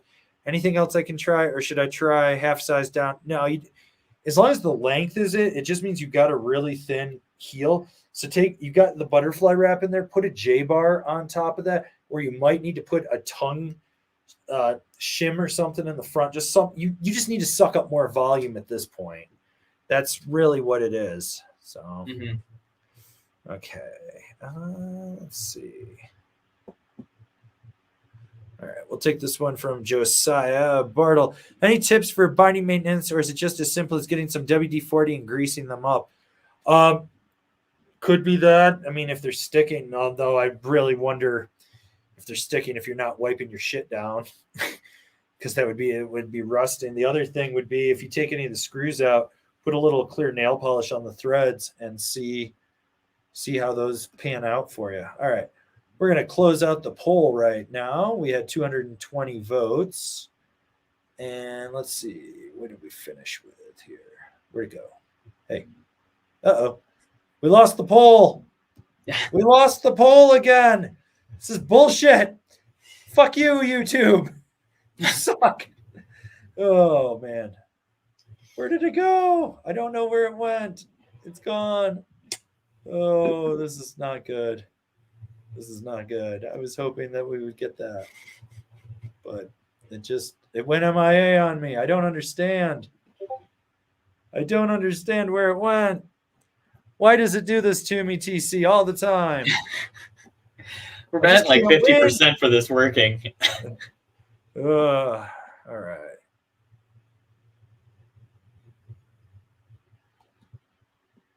Okay.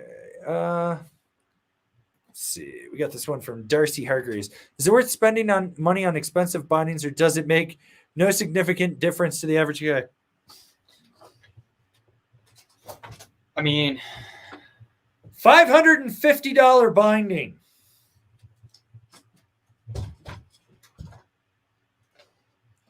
$200 binding. Realistically, I don't need all the bullshit that's on that. I could get away with this. It'd just be a little too soft. You pay for extra features and stuff. Sometimes they work, sometimes they don't. But yeah. My main thing when it comes to cheap bindings versus expensive is just like the material that you're pretty much standing on and what your straps are.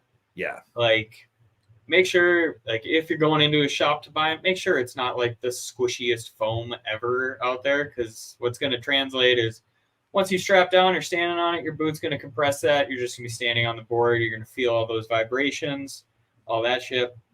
The main thing I say, look for something with some canting. Unless you're a posy guy, then you don't need it. But if you're riding like positive, negative, like any normal snowboarder nowadays, pretty much, just look for some foot canting and look for something with nice straps that are going to pretty much hold your weight and not just like crumple on you when you go to like flex your boot or anything like that. Do you need the most expensive? No. I mean, you'll definitely notice the more you ride, the more expensive stuff you're going to generally want to go with. But if you're only getting out there for like 5 to 10 days, you're totally fine with something in the middle of the road. Like, I'm not saying go out there and get the cheapest shit there is, but get something like in the middle ground. It's definitely going to cut down on vibrations for you, be a little bit more comfortable, let you ride longer without having to worry about it. On a plus side, the poll results finally showed up. Okay. So where are you taking advantage of preseason sales? Local board shops got 30%, online only 26%. I'm riding all my old shit forever at 26%, and only 16% of you heathens are clicking the affiliate links. Are you trying to put us out of business? This is bullshit. This is how we turn into the good ride and end up crying about needing more money. You don't want to see that. I don't want to see that. No, I'm just kidding. Actually, support your local shops, guys. It's great that you guys are getting out there. And if you are buying online, just click the affiliate links, because it's no added cost to you guys to click those if you're buying from the same retailer. So I try to put links out for anything we reviewed. Like today, in the description of this live stream, there's a bunch of stuff that's for sale for the Christy Sports Powder Daze. It's cool if you guys click it. If you don't, I totally get it. But either way, you got a bunch of options. But I am stoked that we got 220 votes out of this in an hour and a half. So you guys are absolutely killing it. So thank you for always tuning in. All right. So we got this super chat from Kevin B's. Angry meetup at Beaver Creek. I don't have an Epic Pass. I'm not paying $240 for a lift ticket either. I do like Beaver Creek though. I won't get a refund. I won't feel like I got my value out of going there for that day. No. So that's as much as I want to go to. Have you been to Beaver Creek? Yes. I love that. I like Beaver Creek a lot. It's my favorite Vail resort. I love Beaver Creek. Oh shit! You want a jumbo sticker pack? I swear to God, this guy might actually be the most winning person for shit from us. Like, Absolutely fucking ludicrous. Okay, let's see what else we got here. I know we got some more super chats coming in. All right. So, Jason, looking for a true twin, ideally with as much pop as possible. So far, between the Solomon Huck Knife Pro, Jones Ultra Mountain Twin, or even a wired Devin Welsh, because back ones for life. Anything else I should be looking at? I'd remove that Jones Ultra Mountain Twin if you're looking for pop. That's not going to give it. Huck Knife Pro, you're on the right one. The K2 Hypnotist would do it. Nitro Beast is another one. The Rome Mod Stale. What am I forgetting, TC? I would say if you're going to go with the Jones, go with the Aviator. It's got way better pop than the Ultra Mountain. Benchwarmer, or, I mean, the Burnout really. The Burnout's more of a rail, like aggressive rail, I would say probably. No, so it's not. The Burnout. No, not anymore. They changed that whole shape and flex. It feels like the old Helix, but it doesn't have the pop. So it just feels like this stiff fucking plank that you just sort of leverage on to press. And it's got pop and it will get you up, but it takes more effort than it's absolutely worth. I mean, it does. It's kind of there. It's like a little more snappy than the bench warmer, but I think the bench warmer is easier to engage. If you're going to do Capita, I'd do like a super DOA too. That board's got some good pop to it. Yes, basic Uninc, 100% on that one. I love that pop. I mean, I think that's a pretty good list. Like, it's what we got. But yeah, you don't need an Ultra Mountain Twin. So that's gonna stomp landings, but it's not great for popping on. I think it's pretty fucking stiff.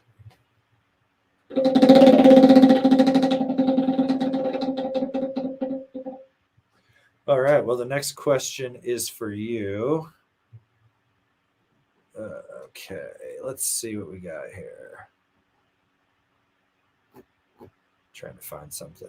We'll take this one from Church Builds. Is the Nidecker Escape a good all-around board? Is it better or worse than the Jones Flagship?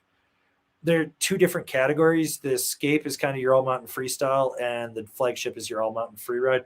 Personally, I think the Flagship is a better board than the Escape. I just think it's stiffer. It's more damp. It's just better. I don't know. You like the Flagship. Yeah, I really like the Flagship. It's really easy to turn. You do get that float pack in the back as well. So on those deep days, you can slam it all the way back and really have like no tail on it. You get it super surfy, which is nice. But it's just a really nice damp board that you can kind of freestyle on it if you want. But like that thing excels all mountain. Like so much fun. Yeah. All right. So we'll take this one from Andrew. Yo, my best friend just bought a house in Colorado and told me that I can visit anytime. I have an Icon pass this year. Which resorts are good for park and has a minimal kooks? Well, the best park's going to be Copper. Minimal kooks. Aspen, maybe? I mean, well, you'll have kooks, but they won't go anywhere you actually want to go. And they definitely wouldn't be in the park because they're too rich and afraid that they might hurt their influencer face. Because, you know, they're like Kardashians and stuff. Kardashians, I don't know, Kandarian daggers, whatever the species is from Star Trek. I feel like that's what they are. They're fucking lizard people. They fucking suck. But yeah, Copper has the best park. It's where TC and I ride. So yeah, reminds me, I gotta buy your pass. Oof. Okay. Let's see what we got here from Timothy C. Hi guys. How would you compare the following three boards? 2023 Capita Indoor, 2024 Indoor, 2024 Huck Knife. Thanks. So Indoor and Huck Knife are very comparable with how they flex. The 23 was directional twin, right? Yeah, that was the directional twin because it changed this year. I think it did. Or maybe it was the 22. I can't remember. But yeah, in my opinion, the Huck Knife is a little more damp though than the Indoor. But other than that, I mean, you're just like, it's literally like Huck Knife, 2024 Indoor, 2023 Indoor because it's a directional twin. That's it. So it's got that little bit of setback. But yeah. Yeah. So let's see. And then we got another super chat from Kevin. Poll results are in Discord. Yeah, everyone should join the Discord. TC makes one comment a week in there. It's amazing. Yeah, I did. Yes. Discord. I'm a creeper in there. I just read it all and I'll just sit there and just laugh. I mainly just post screenshots of really stupid comments people left on videos. It's like, what the fuck were they saying? What is this? Why? Whose man is this? It's like that's, or my favorite is like someone will try to like they'll say something really stupid and try to argue with me, and I'll be like, this man woke up and chose violence today. So yeah, the Discord, which there's a link in the description, super solid though. Let's see. Ooh, buy stickers, people. AngrySnowboarderStore.com. Okay, let's see. Ooh. We'll take this one from Shylings. What would be a great starter board for a chick? Friend wants to get this grill into it. This girl, I assume you mean girl and not grill, unless she's a female grill. Do you have a grill bot? It's like a sex bot, but it's a grill. So it's just like, I love you. Flip my burger. Smack my patty. So what would you put for a beginner or girl? Beginner girl. Never snowboarded ever. Heartbreaker is like a go-to for me. Where you still get a little bit of camber, but it's flat pretty much in the middle. So it's not super aggressive, but once you get the hang of it, it allows you to go to more board options as opposed to going like on a straight rocker board, or the Velvet as well by GNU, where you get that rocker in between your feet, but you get cambered underfoot and you still get an asymmetrical side cut on it. So a little bit more advanced for tech, but it's still going to last you from when you're a beginner to an intermediate as well. What do you got? Arbor Paparazzi. Okay. Because you got a choice of camber or rocker. That's true. So you got two options there, and I think putting them on the camber, while the learning curve will be a little harder, you build better fundamentals. So, All right. So we got a super chat from Dinos. Got the Ride 92 boots on sale. Pumped. Shop local. Fuck yeah, dude. You supported your local shop. That's awesome, dude. Love seeing that. So that's a sick boot too. Did you ride that boot one year? I haven't ridden it. No. That was Colin that rode that boot. Oh, okay. But it's a really cool boot, actually. Like, it's got a lot of sick features. Okay. Luke DeSaunier, what's the best bang for the buck? Stiffer binding. Don't need all the features, just all the support and responsiveness. If you're looking for a deal right now, Battalion's blowing out those Astros for like another 30% off. They're like super cheap, but that's a solid binding for what you get. It's the equivalent of their version of the Cleaver from Rome, but it has a better heel strap and foot pad in my thing. So it's stiffer, but it's not like overly stiff. You just want to make sure you get the full wrap, not the ASIM wrap. That's a really good one. Either that or you can pick up like a bent metal Core Pro, because it's above the transfer, but it's below the solution. And that's another solid one as well. You got anything? Like currently with the sales going on right now, last year's C8, you should be able to find that. Or if you want to go a little stiffer, go the A8. Just know you're going to feel a little bit more chatter with that one. And you could pretty much, I think they have my Christy on sale for a pretty good deal right now too. Otherwise, yeah, that's pretty much it, I would say, for good deals right now. I love this. Totally Grill. She's like a Coleman, but I'm glad it's not mine. What? You didn't want to get a Traeger? Couldn't afford it. That's a high price girl. Okay. Marcel Jungs. Just want to thank you guys for helping me to pick my favorite brand new setup. Ride Shadowband with C6 and DC Judge boots. It's a fucking solid setup right there. Yeah. I'm a little biased. I do own a Shadowband, but that's a solid setup. So glad we could help you with that.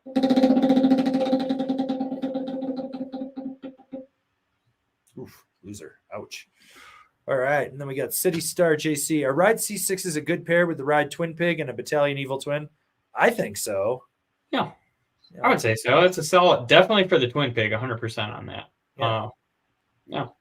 They'll work for your Evil Twin. Yeah. Let's see. I know we missed a few questions here, so I'm trying to scroll back and see. Let's see. We got this one from Sean. Just finished the New Zealand season, sitting level 2 in BC come February. Recommendations for a stiffer twin. Got the new Super DOA and a 158 wide. Camber profile isn't for me, and edge hold is crap. Was thinking Rider's Choice C3. the Rider's Choice C3 isn't going to necessarily be stiffer than the Super DOA. It's about the same thing. It will grip better because you've got that magnet traction on there. You're also going to get those new ASIM chips in there. So with the asymmetrical side cut, they actually elevate your toes up so it compensates for the leverage because the asymmetrical side cut's deeper.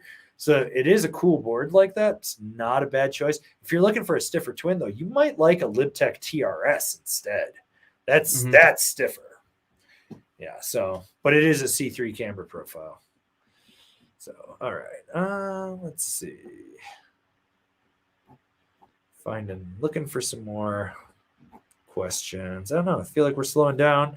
So why don't you guys try to get your last questions in, because we've been here an hour and 46 minutes, and we're going to try to get the last of them answered, and we're probably going to get out of here because I'm hungry.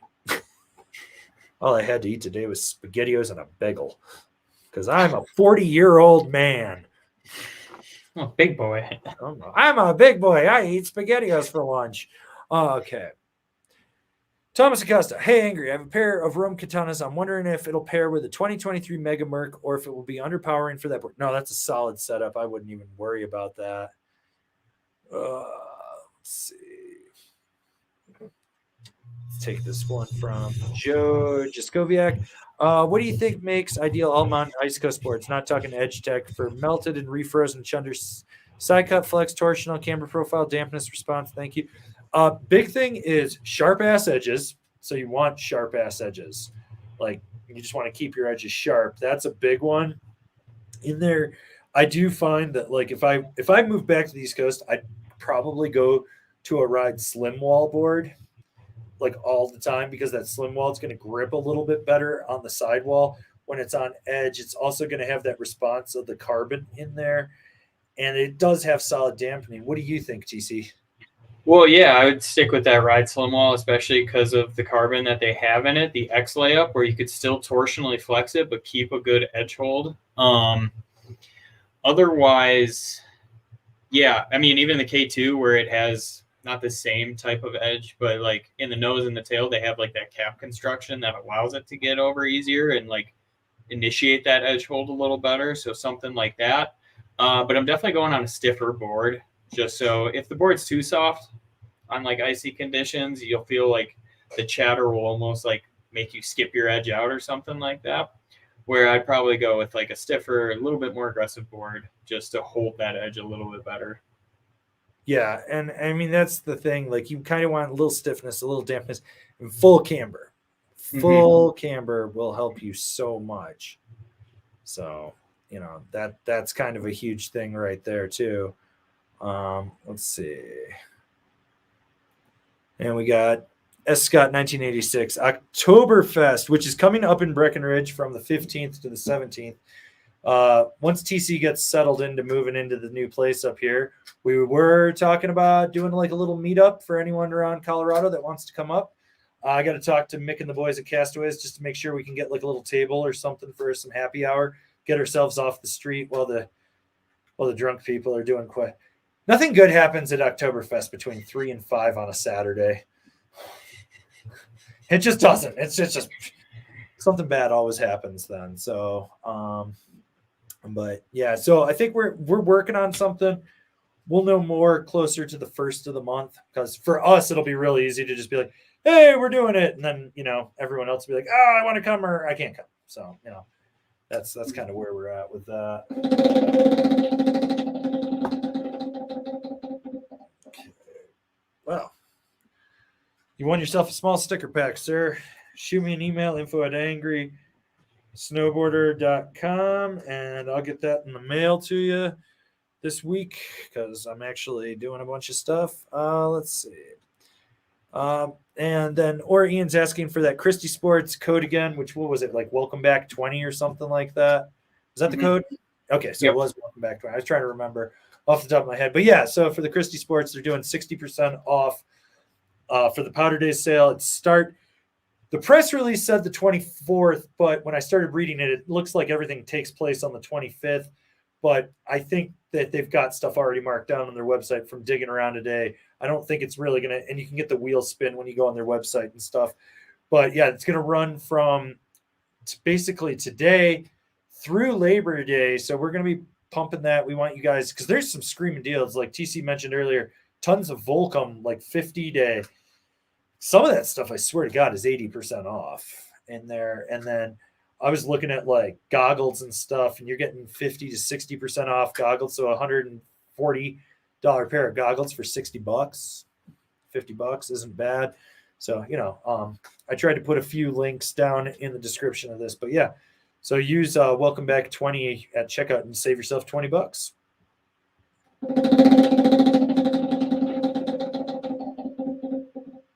And remember to join Angry Snowboarder VIP. And I'm going to let you talk about this one for Cameron Cleggett. Can you compare the Ride Super Pig and the Pea Seeker, and which would you suggest for steeps and powder?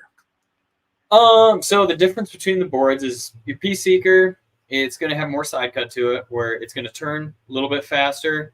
Kind of, I wouldn't say it floats a little bit better. You'll feel the tail drop a little bit more in it. Where the Super Pig, I'd say, is a little bit more evenly stiff throughout the board from the tip to the tail. Where on the Pea Seeker, you definitely notice that the tail is going to be a lot stiffer than the nose is, where you get into chunder, that sort of thing. Your nose will kind of porpoise on the Pea Seeker. Where your Super Pig almost kind of wants to just rail right through that chunder. And then in steeps and deep powder, I would probably go Super Pig over the Pea Seeker. Pea Seeker is going to be better at carving, but the Super Pig, I think, is just going to be able to handle that steep and that powder a little bit more just because of the bigger surface area on it. But they're both great boards. They're very similar, but I just think the Super Pig's a little bit more oriented for that steeper, deeper powder, where Pea Seeker is more of that you can definitely take it into powder, but more of that carver aspect to it. Fully agree with that. I would choose a Super Pig for POW any day over the Pea Seeker. So, All right. So we got this super chat from My Knees Are Cheese. Should I ever smoke my pocket bacon, or is that just for degenerate snow carnies? I don't feel degenerate snow carnies can afford a smoker. Like, I feel they're pretty damn poor. So I feel like you're at an upper tier if you have a smoker and you can smoke your bacon. I do love me some smoked bacon, though. I'm not gonna lie.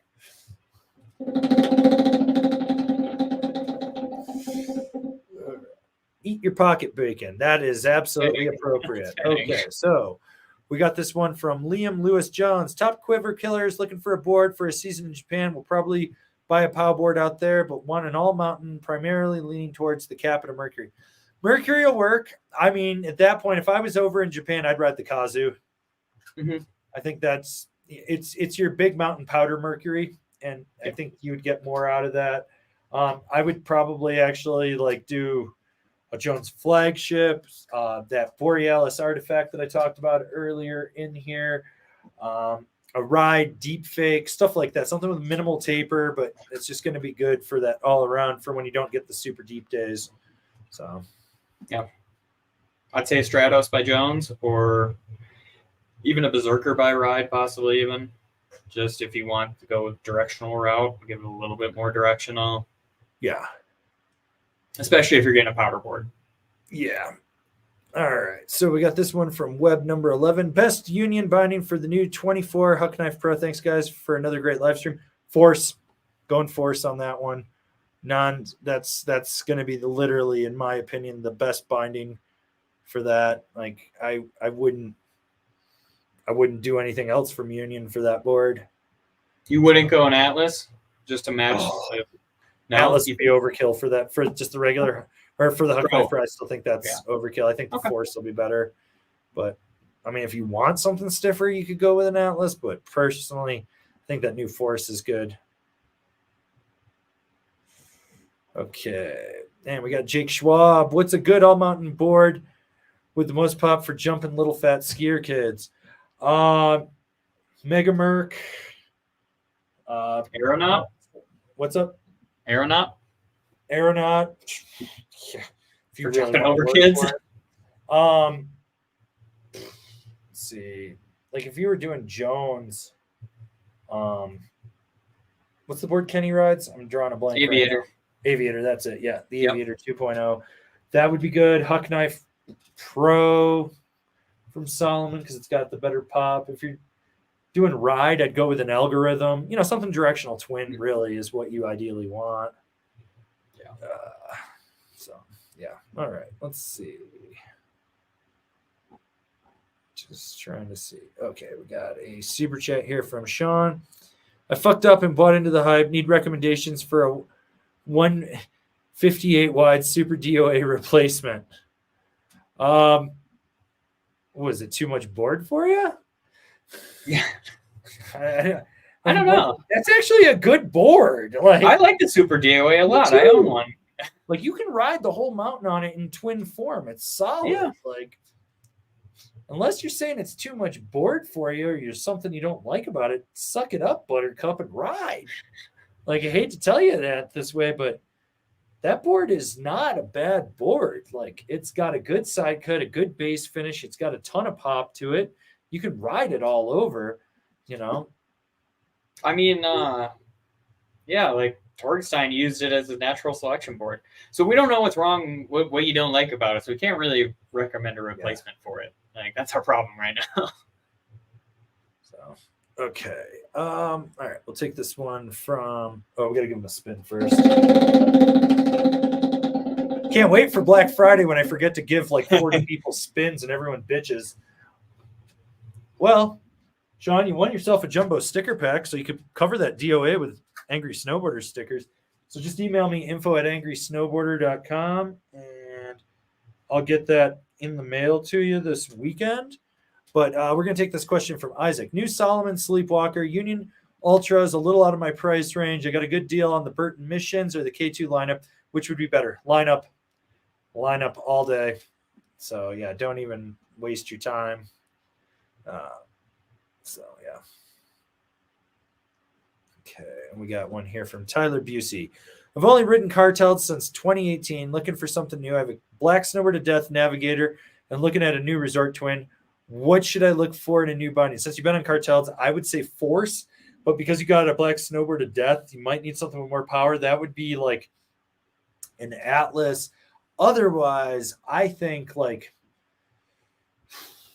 maybe like a Rome DOD would be a good middle ground, or even Battalion Astro ASIM. What do you have for options, TC? I was going to Select Pro by now. I think that'll be stiff enough for the black Snowboard to Death, but you're going to have a great time with a Resort Twin or a Navigator. Or like a Highlander from Solomon, where it should be enough for everything, but you still get a little play with that soft heel in it. So crazy thing that you mentioned the Highlander. I forgot that in the links for the Christie sale, they've got like a Highlander for 50 or 60% off, I think. And I actually put the link in the description. It's like $230 or something. And that's like a $400+ binding. So yeah. So yeah, go Highlander. You can get it for that cheap right now. Yeah. For sure. Okay, let's take this one from Josiah. How does a stiff nose and soft tail like the old Rosinal XV change a board's ride? And why does it seem like most brands are a soft nose and a stiff tail? So you got to understand that one, the way Rosinal did the XV was for Zave, because the way he rides, when he hits something, he wants to push through it. He doesn't want his nose to buckle up and then hit underfoot. You want to push through it and go over it. You don't want it to hit and fold back and then hit you under the foot with anything under it. That was the big thing. I like a reverse flex pattern freeride board when like I'm going to straight charge, because you don't get bucked around as much and you can just push through everything in your path. What do you think, TC? Yeah, I mean, you hit that one, and like, why do most companies go like soft nose, stiff tail? A lot of that's just for landing gear. Like when you're taking off a drop or like hitting side country drops or jumps or whatever, you want to land more backseat in it. So it just gives you a little bit more landing gear, as opposed to you get that soft tail, you don't land perfectly bolts, you land in the back, that thing will loop out on you. Where they're just kind of, almost brands are kind of trying to like compensate for like poor landing form almost, or just getting thrown off your line a little bit. Yeah. So, all right, we're going to take one last question and then we're going to dip out of here because we've been here for 2 hours. From David Snyder, what bindings for the Ride Pea Seeker and the Yes Pick Your line? I'm thinking if you're doing ride, probably like a C8. And if you did now, like select pro or even a drive, I think those would be two solid ones. What are your two choices? I mean, yeah, you hit the nail on the head with like the select pro or the drive. I don't think you need to go anything above a drive. I think that's going to be too much. And I'm assuming we're talking about the pick your line on Inc. and not the regular pick your line. Just gotta go with it. Yeah. But yeah, I would say those two. Otherwise, I mean, I rode my Mercury on both of those. Or my Jones Mercury bindings, and I absolutely loved it. I wouldn't have changed that. So a pair of Jones Mercuries would be great. Or, I mean, could even do the Force, the new Force. Yeah, good. But yeah. All right, so we're going to get out of here. So thanks for tuning in, guys. If you're buying online, make sure you click our affiliate links. We've got that there. We did link to some specific sales for the Christy Sports Powder Daze sale, which is going through Labor Day. We're going to be hyping it up again next week. I am debating right now if I'm going to do a Sunday night live stream. So if you're a member of our Discord, you're going to need to tell me over there, because if it is, then I'll do like an 8 to 9 or a 9 to 10 p.m. Mountain Standard Time. It'll just be me and OTC in this one, unless he decides he wants to do a late night. What do you think? We'll see. We'll talk. Good. We'll talk. And but yeah, we're going to do that. Also, make sure you click the cultural mystery link of the week if you haven't. It's a good one. It's very self-serving in there. But yeah, otherwise, if you're new here, remember to like and subscribe. That way you're not missing anything. And if you want to support us further, you can always sign up to Angry Snowboarder VIP. TC and I are working on some content for that'll probably be out next month. We're about a month behind on just that content because we've been working on other stuff and he's moving. But yeah, you guys have been great, and thanks for everything, and we'll see you in the next live stream or the next video. Thanks, guys.